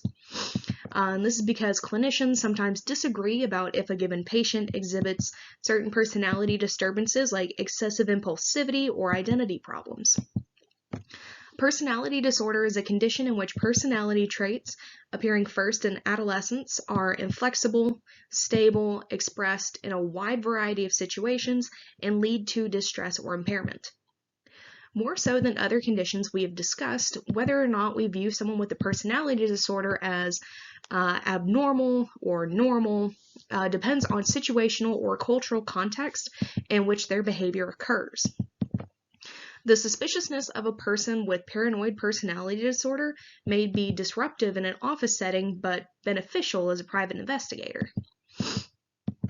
Although the 10 personality disorders in the DSM are distinguishable from each other, they often exhibit substantial comorbidity with each other and with other mental disorders like major depression and generalized anxiety disorder, leading some to question if they're truly distinct from one another and from other psychological conditions.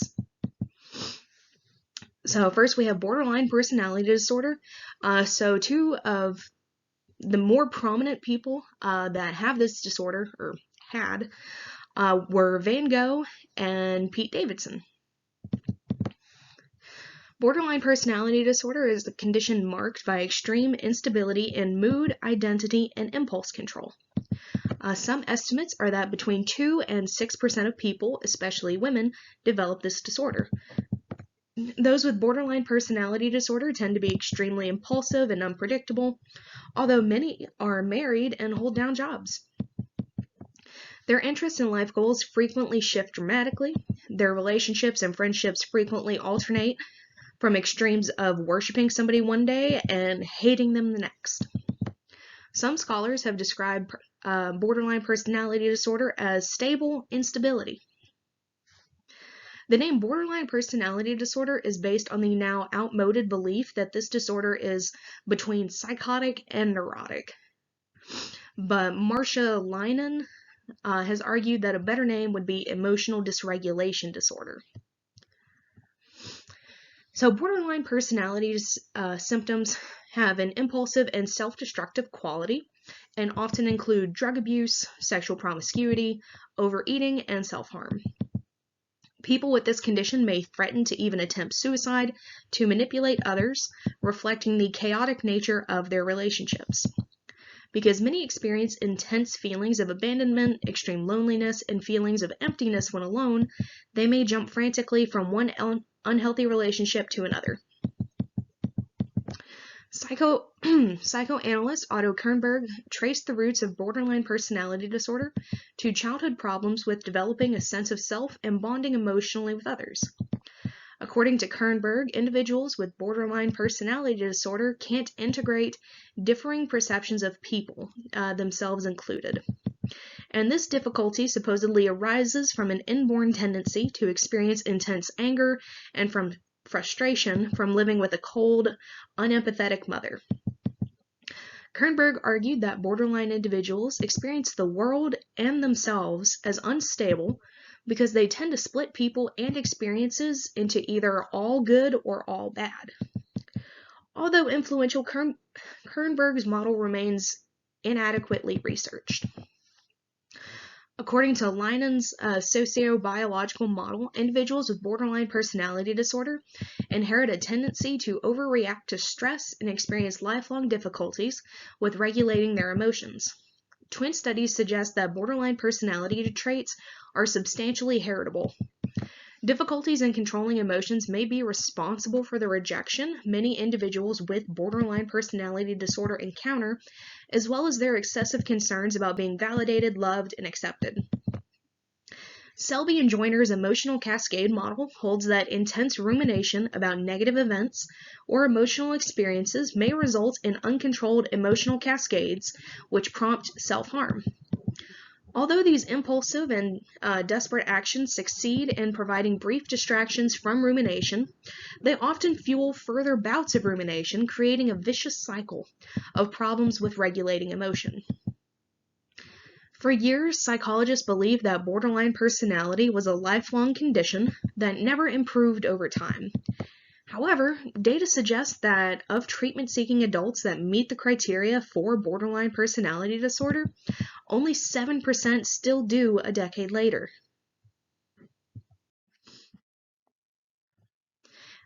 Two more prominent personality disorders that I'm sure you've probably heard of are psychopathic personality disorder and antisocial personality disorder, which is sometimes referred to as the sociopath personality disorder. So, psychopathic personality is a condition marked by superficial charm, dishonesty, manipulativeness, self-centeredness, and risk-taking.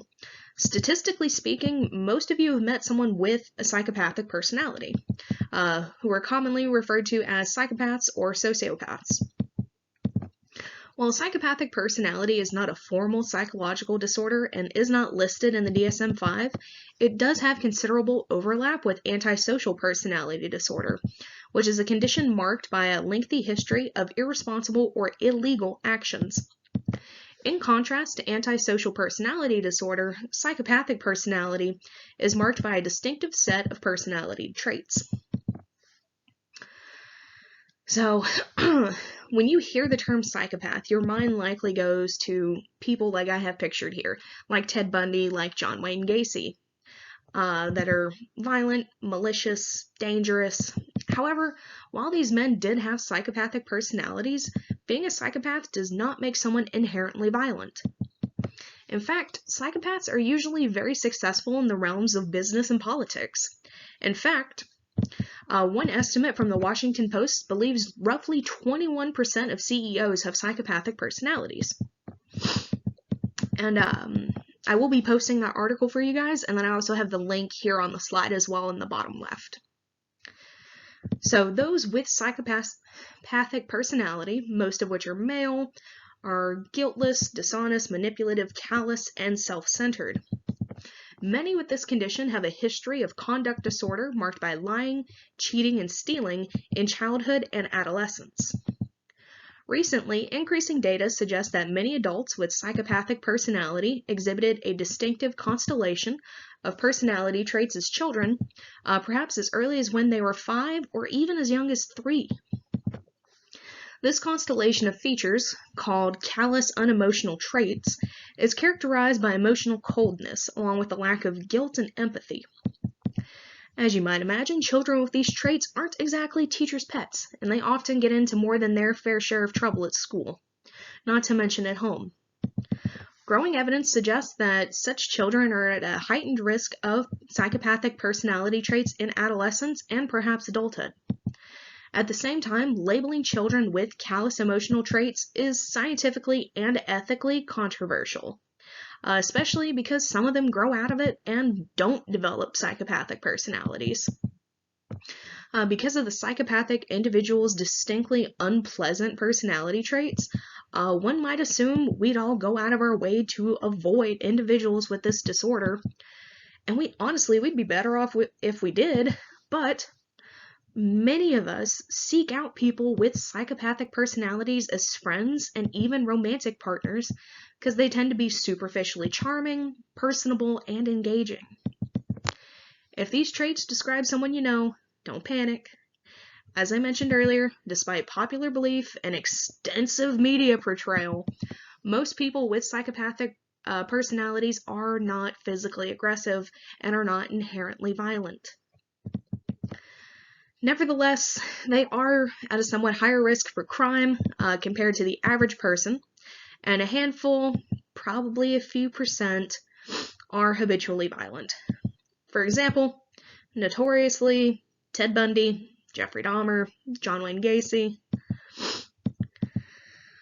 Also, despite the numerous portrayals in media, people with this condition are usually not psychotic. In fact, most are entirely rational. They know full well that their responsible actions are morally wrong. They just don't care. There's reason to suspect that people with this condition populate not only much of the criminal justice system, but also leadership positions in corporations and politics.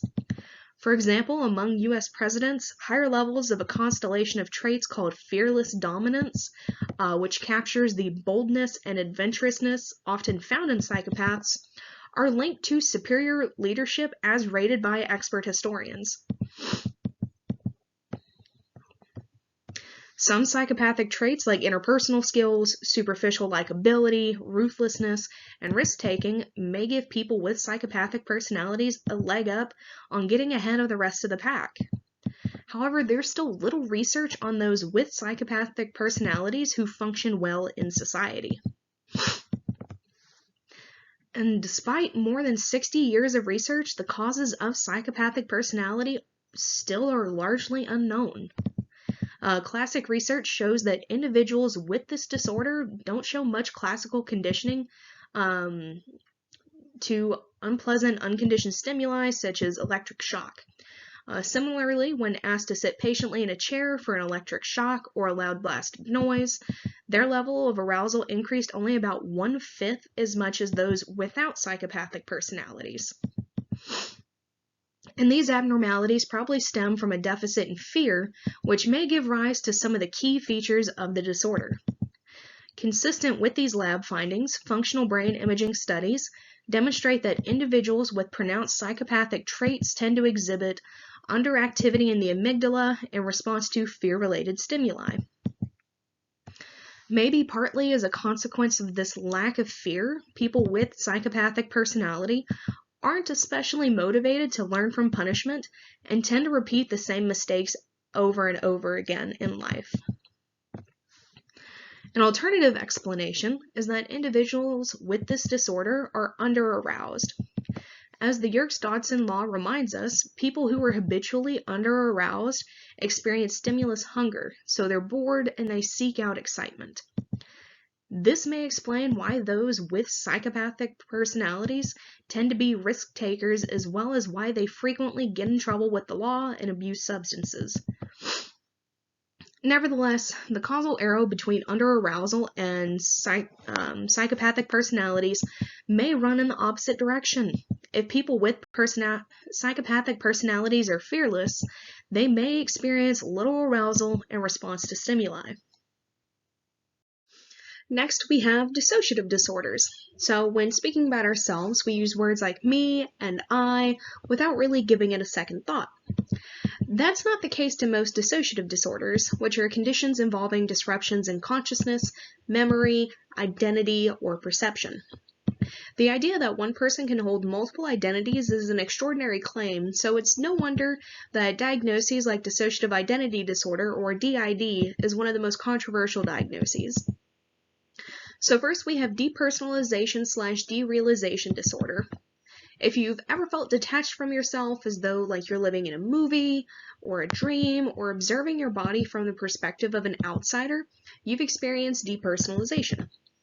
More than half of adults have experienced one brief episode of depersonalization, and such experiences are especially common among adolescents and college students. So derealization, or the sense that the external world is strange or unreal, often accompanies both depersonalization and panic attacks. So only if people experience multiple episodes of depersonalization, derealization, or both do they qualify for a diagnosis of depersonalization/derealization disorder.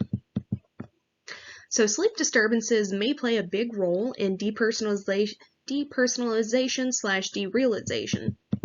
When people are sleep deprived for 24 hours, they report more dissociative-like symptoms, and when they're taught proper sleep hygiene techniques, i.e. not drinking caffeine too close to bed, to improve sleep, they report fewer dissociative symptoms. Some researchers propose that a disturbed sleep-wake cycle produces dreamlike thoughts during the daytime that cause or at least fuel dissociative experiences. Dissociative amnesia is the inability to recall important personal information. This is most often associated with a stressful experience that can't be explained by ordinary forgetfulness. Those with this disorder may have memory loss that is extensive and can experience suicide attempts or violent outbursts. More commonly, psychologists diagnose dissociative amnesia when adults report gaps in their memories for child abuse. This diagnosis has proven controversial for several reasons. First, memory gaps regarding non-traumatic events are common in healthy individuals and aren't necessarily stress-related or indicative of dissociation. Second, most people may not be especially motivated to think about or recall abuse in childhood or other upsetting events. As McNally pointed out, not thinking about something isn't the same as not being able to remember it, which is amnesia. Third, careful studies have turned up no convincing cases of amnesia that can't be explained by other factors like disease, brain injury, normal forgetting, or an unwillingness to think about disturbing events. Fourth, individuals with high levels of dissociation are less likely to forget supposedly threatening words, which experimenters direct them to forget. At times, we've all felt like running away from our troubles. Dissociative fugue is a sudden, unexpected travel away from home or the workplace, accompanied by amnesia for significant life events. In some cases, people move to another city or another country, assuming a new identity. Fugues can last for hours or, in unusual cases, years. Dissociative fugue is rare, occurring in about 2 out of every 1,000 people, with more prolonged fugue states even rarer. In some cases, it's important to figure out if the fugue resulted from a head injury, a stroke, or another neurological cause. Moreover, some people merely claim amnesia to avoid responsibilities or stressful circumstances, relocate to a different area, and get a fresh start in life. Even when fugues occur shortly after a traumatic event, it's difficult to know if the trauma caused the amnesia or other factors, such as the desire to avoid responsibilities or keep out of trouble, are at play.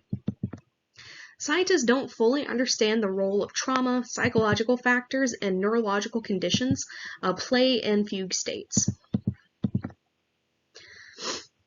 And then dissociative identity disorder, or DID, is a condition characterized by the presence of 2 or more distinct personality states that recurrently take control of the person's behavior. This disorder used to be known as multiple personality disorder. These personality states, or alters, are often different from the primary personality and may be of different names, ages, genders, races, or even species. In some cases, these features are the opposite of those exhibited by the primary personality. For example, if the primary personality is shy, one of the other personalities may be outgoing. Psychologists have reported the number of alters range from 1 to hundreds or even thousands, with one reported case of 4,500 personalities. In general, women are more likely to receive a DID diagnosis and report more alters than men. Researchers have identified intriguing differences among alters in their respiration rates, brain activity, eyeglass prescriptions, handedness, skin conductance, voice patterns, and handwriting. As cool as these findings are, they don't really provide conclusive evidence for the existence of alters. These differences could stem from changes in mood or thoughts over time, or to bodily changes like muscle tension that people can produce on a voluntary basis. Moreover, scientists have falsified claims that alters are truly distinct. When psychologists have used objective measures for memory, they've typically found that information presented to one alter is available to the other, providing no evidence for amnesia across alters. The primary controversy surrounding this diagnosis revolves around one question: is DID a response to early trauma, or is it a consequence of social and cultural factors? According to the post-traumatic model, DID arises from a history of severe abuse during childhood, and this is also typically how it's portrayed in the media. This abuse leads individuals to compartmentalize their identity into distinct alters as a means of coping with intense emotional pain. In this way, the person can feel as though the abuse happened to someone else. Advocates of this model claim that 90% or more of individuals with DID were severely abused as children. Nevertheless, many studies that reported this association didn't check the accuracy of the abuse claims against objective documentation like court records or police reports. Moreover, researchers haven't shown that early abuse is specific to DID because it's present in many other disorders. And these considerations don't exclude a role for early trauma in DID, but they do suggest that researchers need to conduct further controlled studies before drawing strong conclusions. According to the advocates of the competing sociocognitive model, the claim that some people have hundreds of personalities is extraordinary, but the evidence for it is unconvincing. According to this model, people's expectancies and beliefs, which are shaped by certain psychotherapeutic procedures and cultural influences, and a tendency to fantasize and misremember events rather than early traumas, account for the origin and maintenance of DID. Advocates of this model believe that some therapists use procedures like hypnosis and repeated prompting of alters that suggest to patients that their puzzling symptoms are the products of indwelling identities. The following observations and findings support this hypothesis. Many or most DID patients show few or no clear-cut signs of this condition, such as alters, prior to psychotherapy. Mainstream treatment techniques for DID reinforce the idea that the person possesses multiple identities, and these techniques include using hypnosis to bring forth hidden alters, communicating with alters and giving them different names, and encouraging patients to recover repressed memories supposedly housed in dissociative selves. The number of alters per DID individual tends to increase substantially when therapists use these techniques. Researchers have reported a link between dissociation and the tendency to fantasize in everyday life, which may be related to the production of false memories, although the interpretation of these findings has proven controversial. As of 1970, there were 79 documented cases of DID in the world literature. As of 1986, the number of DID cases had mushroomed to approximately 6,000, and some estimates in the early 21st century are in the hundreds of thousands. The sociocognitive model holds that the popular media have played a pivotal role in the DID epidemic. Much of the dramatic increase in DID's prevalence followed closely to the release of the book Sybil in the mid-70s about a woman with 16 personalities who reported a history of sadistic abuse in childhood. Interestingly, subsequently released audio tapes of Sybil's therapy sessions suggested that she had no alters or memories of child abuse prior to treatment, and that her therapist urged her to behave in dramatically different ways on different occasions.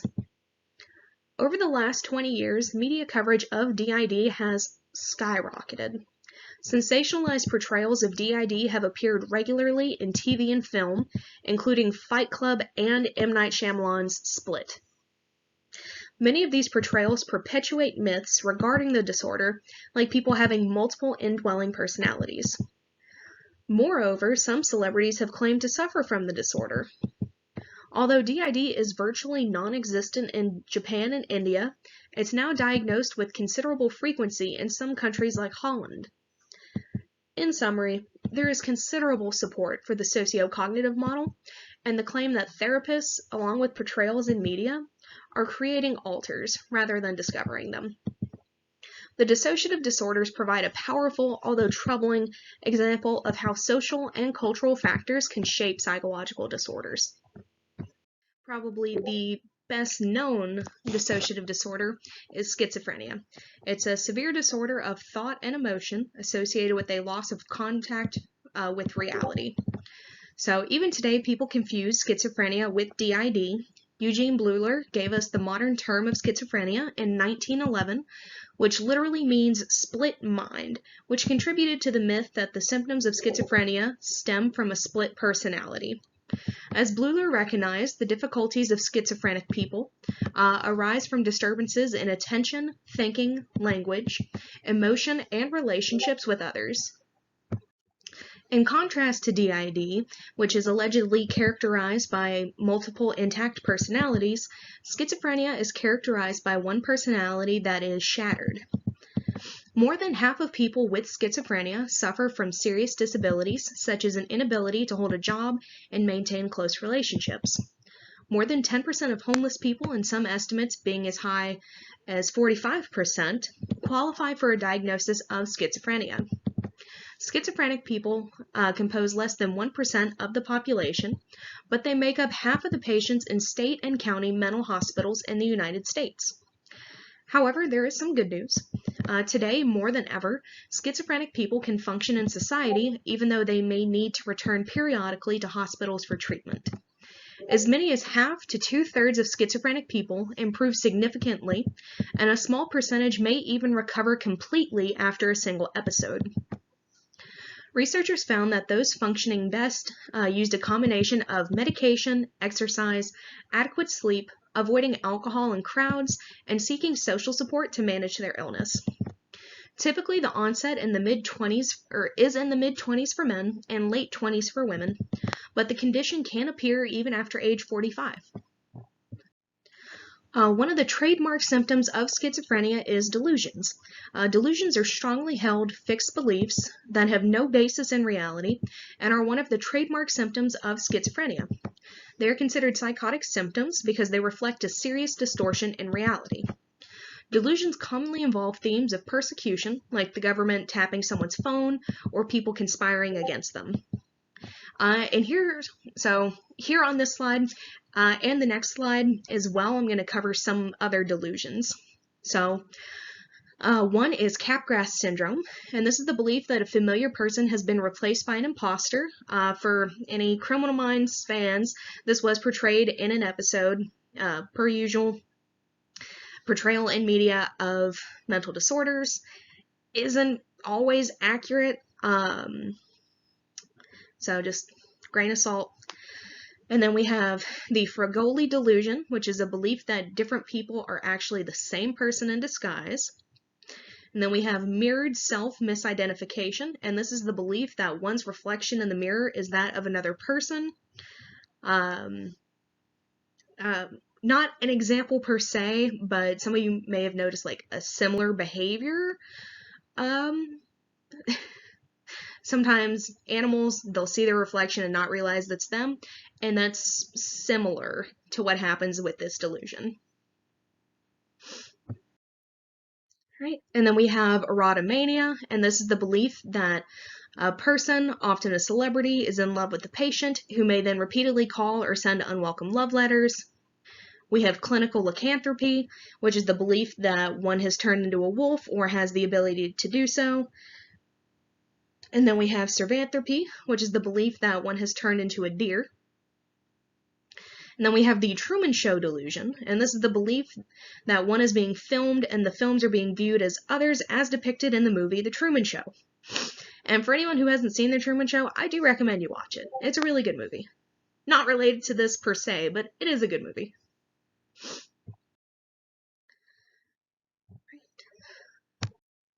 Another delusion is folie à deux, which is French for folly of two. And this is when a person in close relationships induces the same delusion in their partner. In rare cases involve identical twins, or folie à trois, or folly of three, and folie à famille, or folly of a family, have also been reported. And then we have somatoparaphrenia. I think I said that right. Which is the unawareness of a body part, such as a limb or entire side of the body, or belief that it belongs to another person. And lastly, we have the Cotard delusion, which is belief that someone's dead. And as I mentioned, there have been portrayals of some of these in media, typically in crime shows. Again, it's very important to note that people with mental illnesses are more likely to be the victim of a violent crime than to be the perpetrator. And as I really try to drive home to you guys, remember, whenever psychology is portrayed in media, it may not be the most accurate, so never really take it at face value. Sometimes it is accurate, but more often than not, it's very dramatized. So always keep that in mind.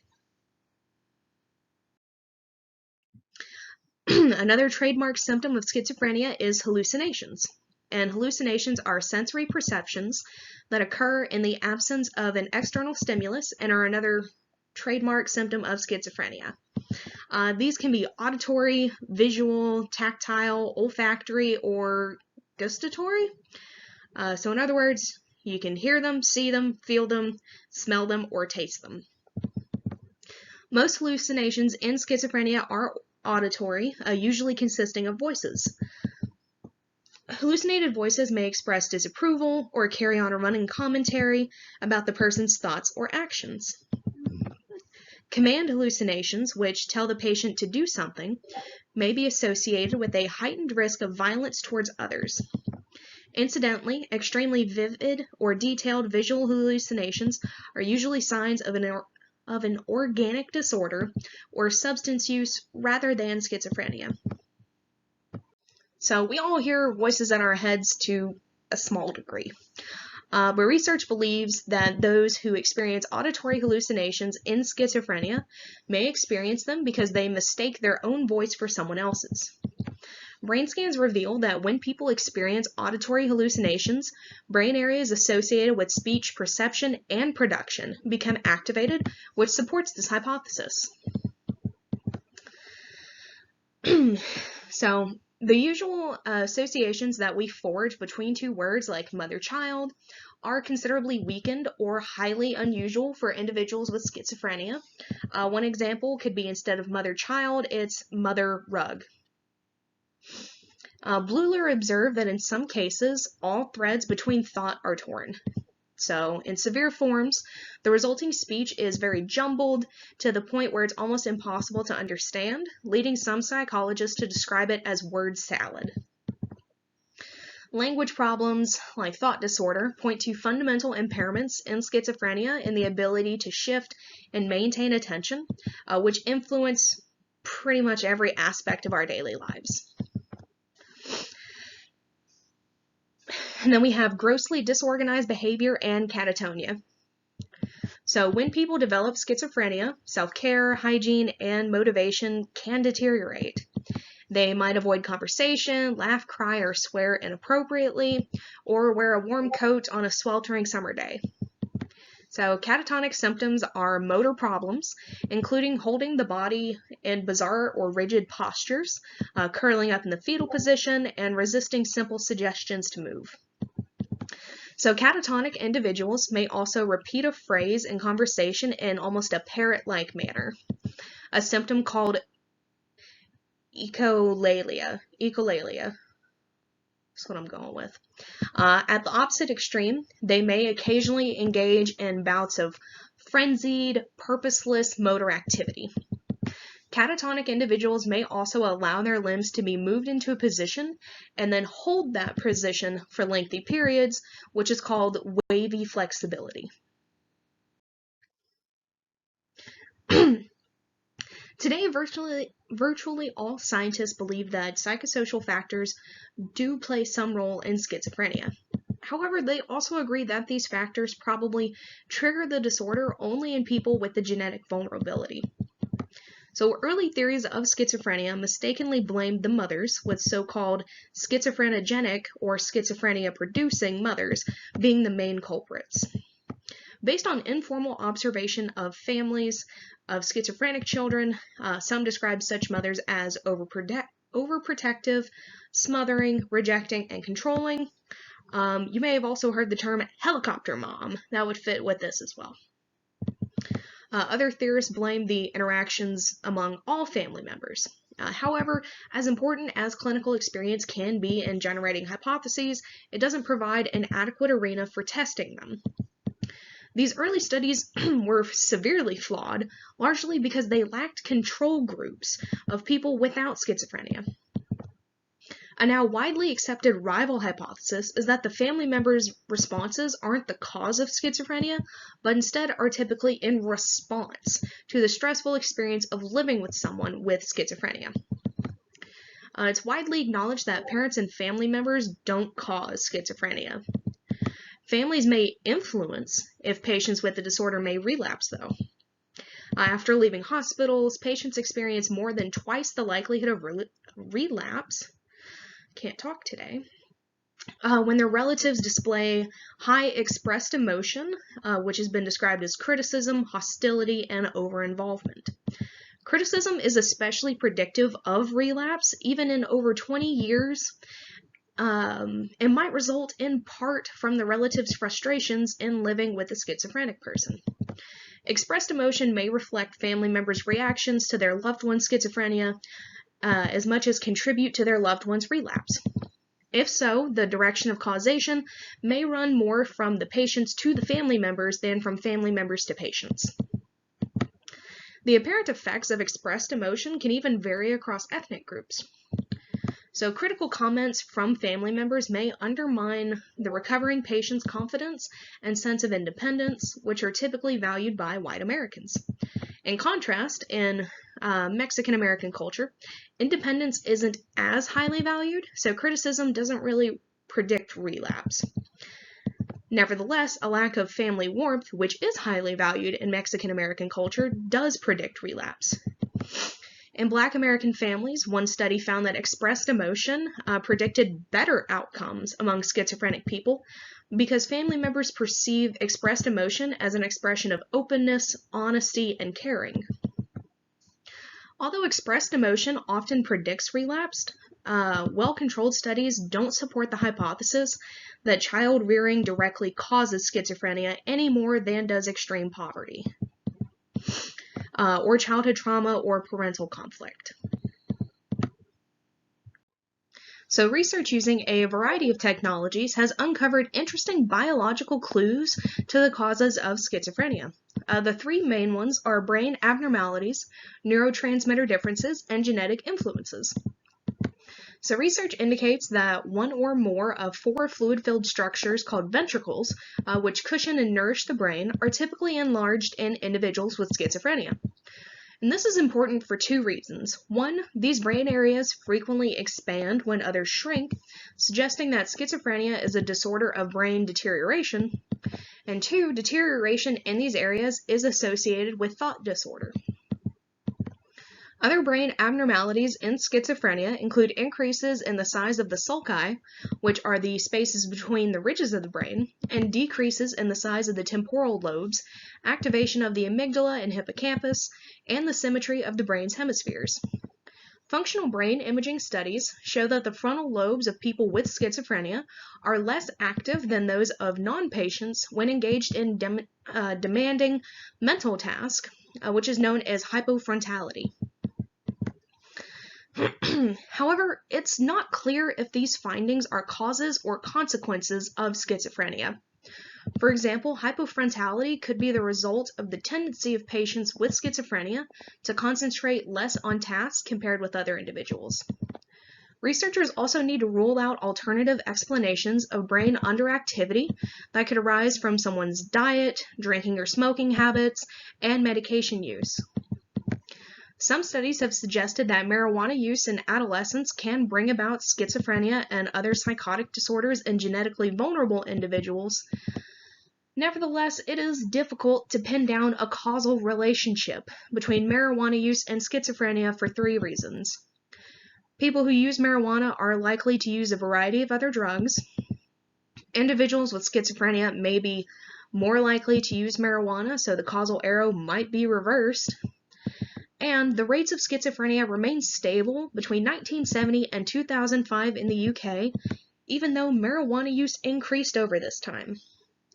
Still, people with a family history of psychotic disorders, including schizophrenia, would be ill-advised to use marijuana, just to be on the safe side. The biochemistry of the brain is one of the keys to unlocking the mystery of schizophrenia. One early explanation was the dopamine hypothesis.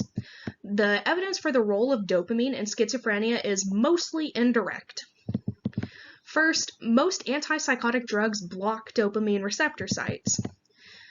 To put it crudely, the drugs slow down nerve impulses by partially blocking the action of dopamine.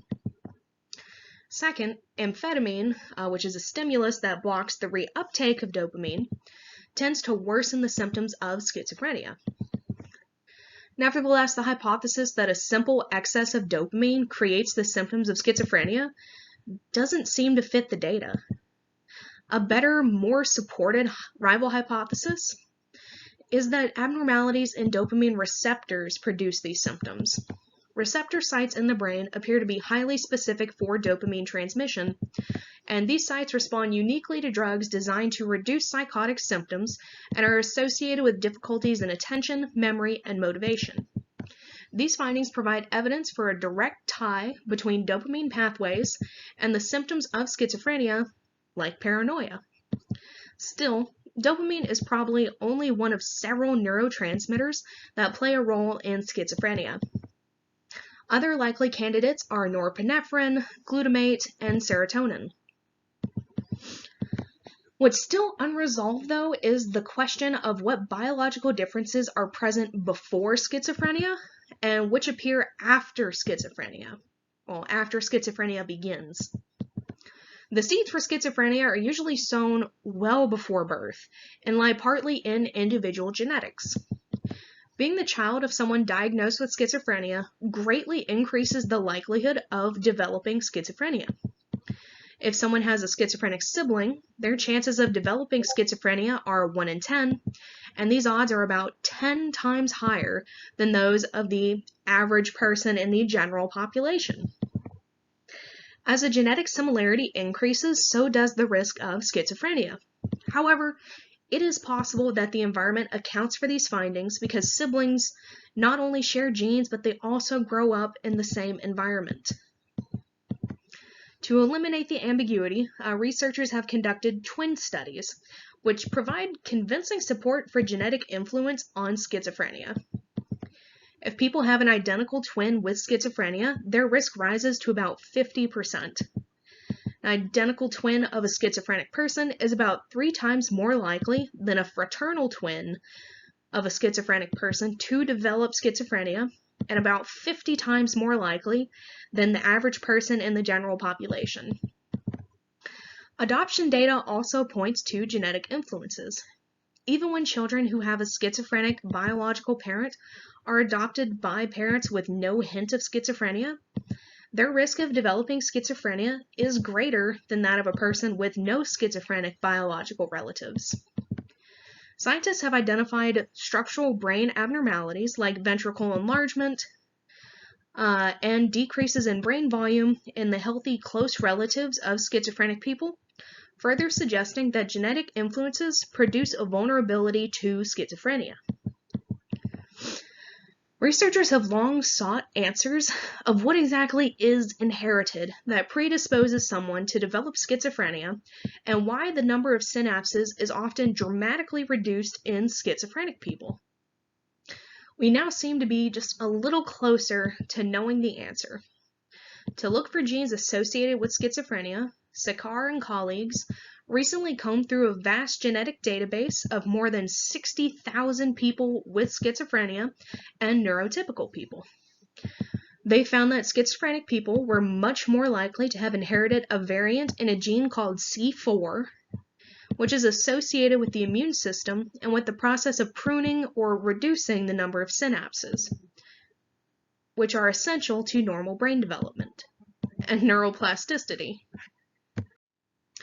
This finding supports the hypothesis that the symptoms of schizophrenia arise in part when the C4 gene triggers overpruning or eliminating needed synapses in areas of the brain associated with the ability to think, plan, and organize thoughts.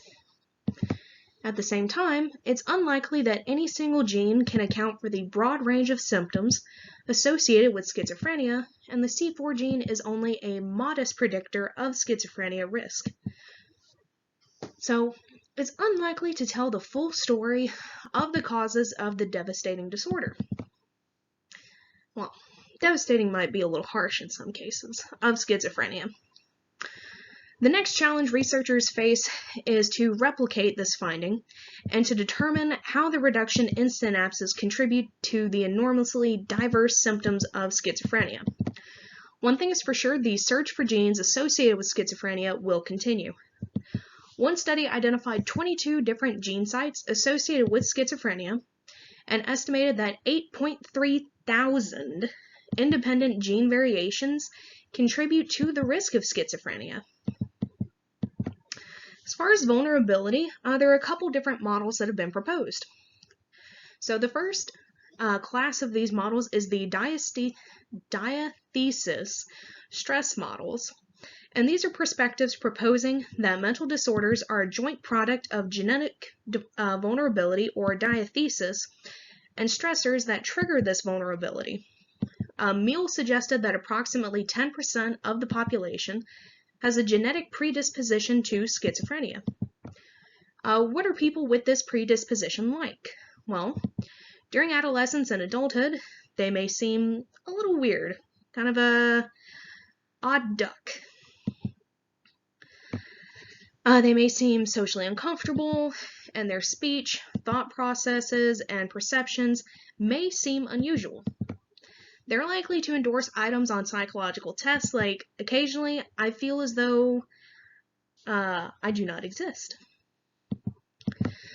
Such individuals display symptoms of psychosis proneness or schizoid personality disorder. Most people with schizotypal personality disorder don't develop fully blown schizophrenia, possibly because they have a weaker genetic vulnerability or because they've experienced fewer stressors. Well before people experience symptoms of schizophrenia, we can identify early warning signs or markers of vulnerability of schizophrenia. People with schizotypal personality disorder display some of these markers, which include social withdrawal, thought and movement abnormalities, and learning and memory problems. Their difficulties begin early in life. Walker and Lewin found that people who view home movies of siblings interacting could identify which children later developed schizophrenia at better than chance levels. Even at an early age, vulnerable children's lack of emotions and decreased eye contact and social responsiveness tipped off observers. And this design is valuable because it gets around retrospective bias introduced by asking adults to report on their childhood experiences. However, most people with a vulnerability to schizophrenia don't develop it.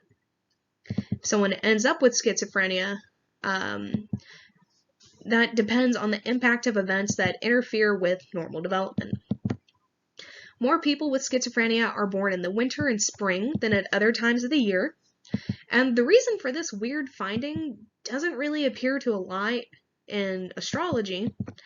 It's more so that certain viral infections that affect women and may trigger schizophrenia in vulnerable fetuses are most common in winter months, like the flu.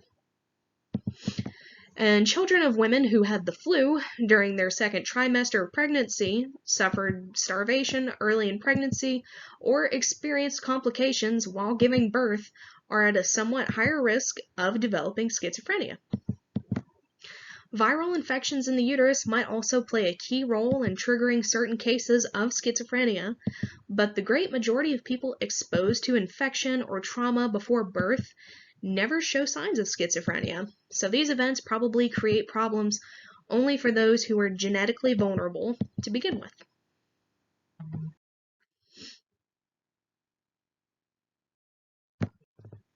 Now on to childhood disorders, and the first and probably the one most of you know the most about is autism spectrum disorder. So according to the CDC, the proportion of individuals with autism spectrum disorder is 1 in 68. So ASD is a DSM-5 category that includes autism and Asperger's disorder, which used to be a distinct disorder but has recently been recognized as a form of autism. The DSM-5 contends that the symptoms of autism can best be described as on a continuum or spectrum of severity rather than in categorical terms. It is important to note that the current discourse surrounding Asperger's and high versus low functioning autism. So Hans Asperger, after who the condition is named, had a questionable, at best, involvement with the Nazi regime in the 30s and 40s. And I'm only really going to hit the big points, but I do recommend everyone read the paper I'm going to be posting on Blackboard with the slides that talks more in depth about it, because it does provide important historical context. Some believe that Asperger's possible involvement with the Nazi regime may have tainted his work and thus the diagnosis of this disorder. One of the factors that makes Asperger's involvement with the Nazis questionable is the fact that he worked in close proximity with Erwin Jekelius, who was found responsible for the deaths of thousands of psychiatric patients and mentally disabled children. If Asperger were involved with the Nazis, that could raise the issue of how this diagnosis may have affected people under Nazi rule. For example, since the Nazis needed people to work for camps, those with Asperger's diagnosis would be viewed as more fit to work than those with an autism diagnosis.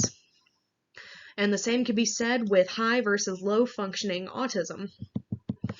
And this is why recently those in the autism community have been pushing against the diagnosis of Asperger's and the use of terms like high and low functioning when talking about autism.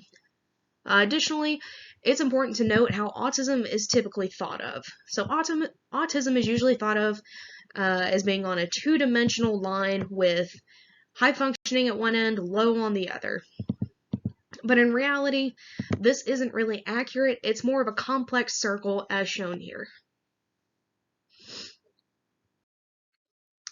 Although the proportion of people with autism spectrum disorder may not seem all that high, it's remarkably high compared with the figure of 1 in 2,000 or 1 in 2,500, which researchers accepted for many years. Across a 10-year period, statistics from the U.S. Department of Education revealed a 657% increase in the rates of autism across the country. In Wisconsin specifically, there was a 15,000% increase.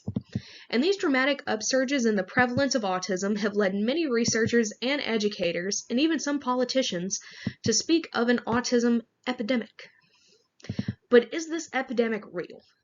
So individuals with ASD are marked by persistent difficulties in communication, social bonding, imagination, and sometimes accompanied by intellectual impairment.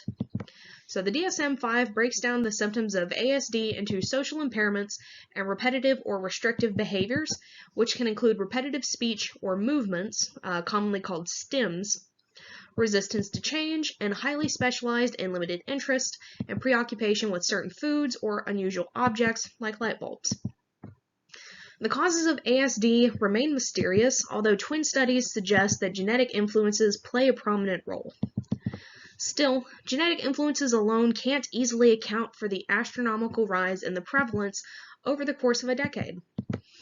It's not surprising that researchers have been looking into environmental causes for this reason. In particular, some have pointed their fingers at one potential culprit: vaccines. A lot of hype surrounding the link between autism and vaccines was started by a study with 12 children in 1990 that demonstrated a link between ASD and the MMR vaccine, which is the vaccine for mumps, measles, and rubella. The Lancet, who published the original article, officially retracted the study in 2010, but the damage was already done. It's important to note here that if you have a study with only 12 participants, that is not a generalizable study. There are a lot of statistical limits to having such a small sample, so realistically, it shouldn't have been published. But I digress. The symptoms of ASD typically arise around the age of 1 or 2, which is not too long after most kids have finished their vaccine schedules. Tens of thousands of parents insist that their children developed autism after receiving their MMR vaccine or following vaccines contained thimerosal, which is present in many mercury-carrying vaccines. However, studies have failed to replicate this finding time and time again. In fact, the Immunization Safety and Review Committee concluded that there was sufficient evidence to reject the claim that vaccines cause autism in 2004. It's not supported. They said there is sufficient evidence to reject this claim. And this is in part because as the rate of vaccines remained constant or declined, the rate of autism continued to increase. I've uploaded another supplemental rating about this that includes just a brief overview of the literature surrounding this debate. I do encourage y'all to read it. If nothing else, it can be a fun little tidbit you break out at family dinners, or family get-togethers, or Christmas. Do what you will with the information. Many parents of autistic children probably fell victim to illusory correlations, which is when people see a relationship where there isn't one. Given that their kids started showing signs of autism around the same time they received their vaccines, it's not surprising they fell victim to this. Making matters more complex, recent research questions the very existence of this autism epidemic. Most previous research has neglected to account for an alternative explanation, and this is changes in diagnostic practices over time, which have expanded the autism diagnosis to include more mildly affected kids, including those previously diagnosed with Asperger's. Evidence suggests that more liberal diagnostic criteria rather than vaccines can account for most, if not all, of the reported autism epidemic. Additionally, the ADA and Individuals with Disabilities Education Act indirectly encourage school districts to classify more kids as having autism and other developmental disorders because these kids can now receive more extensive educational accommodations. Of course, at least a small part of the epidemic might be genuine, and some still unidentified environmental cause could account for the increase, but in evaluating the evidence, we need to ask ourselves a very important question. Which is more probable? A vaccine that's yet to be shown to produce any increase in symptoms, or a simple change in diagnostic practice? Remember, Occam's razor, the simplest explanation is usually the best. In this case, the simplest explanation is that our diagnostic practices have changed.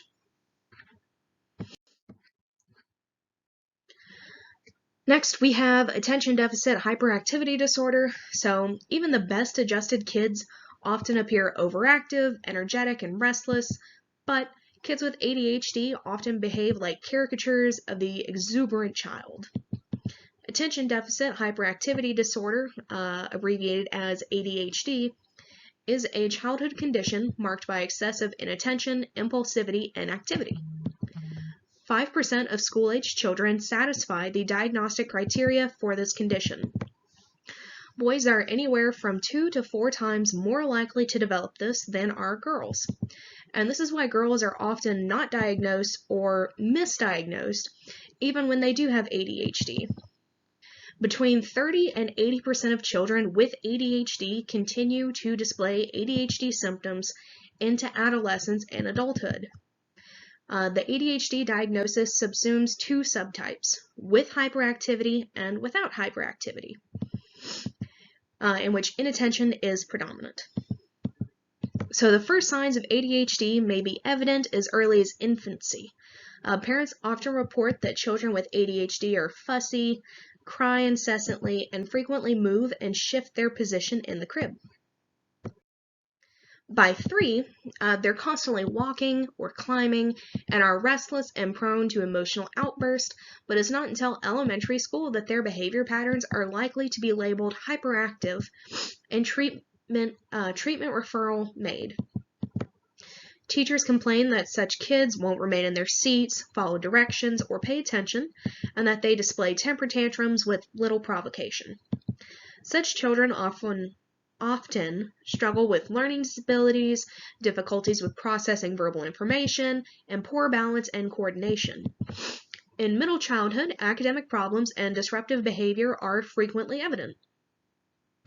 Many children with ADHD can concentrate when sufficiently motivated. Sit a kid with ADHD down to play their favorite game, and you'll probably be impressed with their concentration. And this occurs because kids with ADHD sometimes hyper-focus, and when something captures their attention,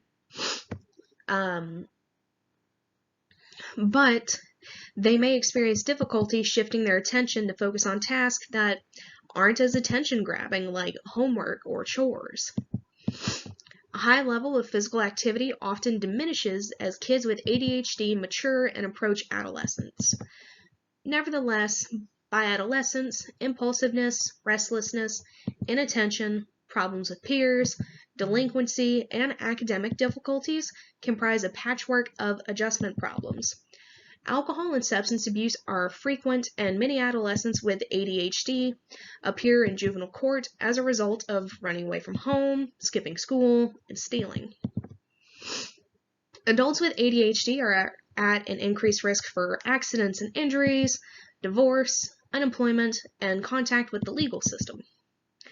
ADHD does appear to be genetically influenced in many cases, with estimates of its heritability as high as 0.8. What may be inherited are abnormalities in genes that influence serotonin, dopamine, and norepinephrine, a smaller brain volume, and decreased activation in the frontal areas of the brain. People with ADHD can be treated successfully with stimulant medications, like Adderall. Nevertheless, these medications occasionally do have serious side effects, making accurate diagnosis a serious public health issue. However, an accurate diagnosis of ADHD can be dicey. A host of conditions that can cause problems, vitamin deficiencies, anxiety, and depression need to be ruled out first. Some scholars have expressed concerns that ADHD is overdiagnosed in some settings, although others point to evidence that some children with ADHD are actually overlooked by many diagnosticians. So these are the original deadlines for Exam 3 and the quizzes.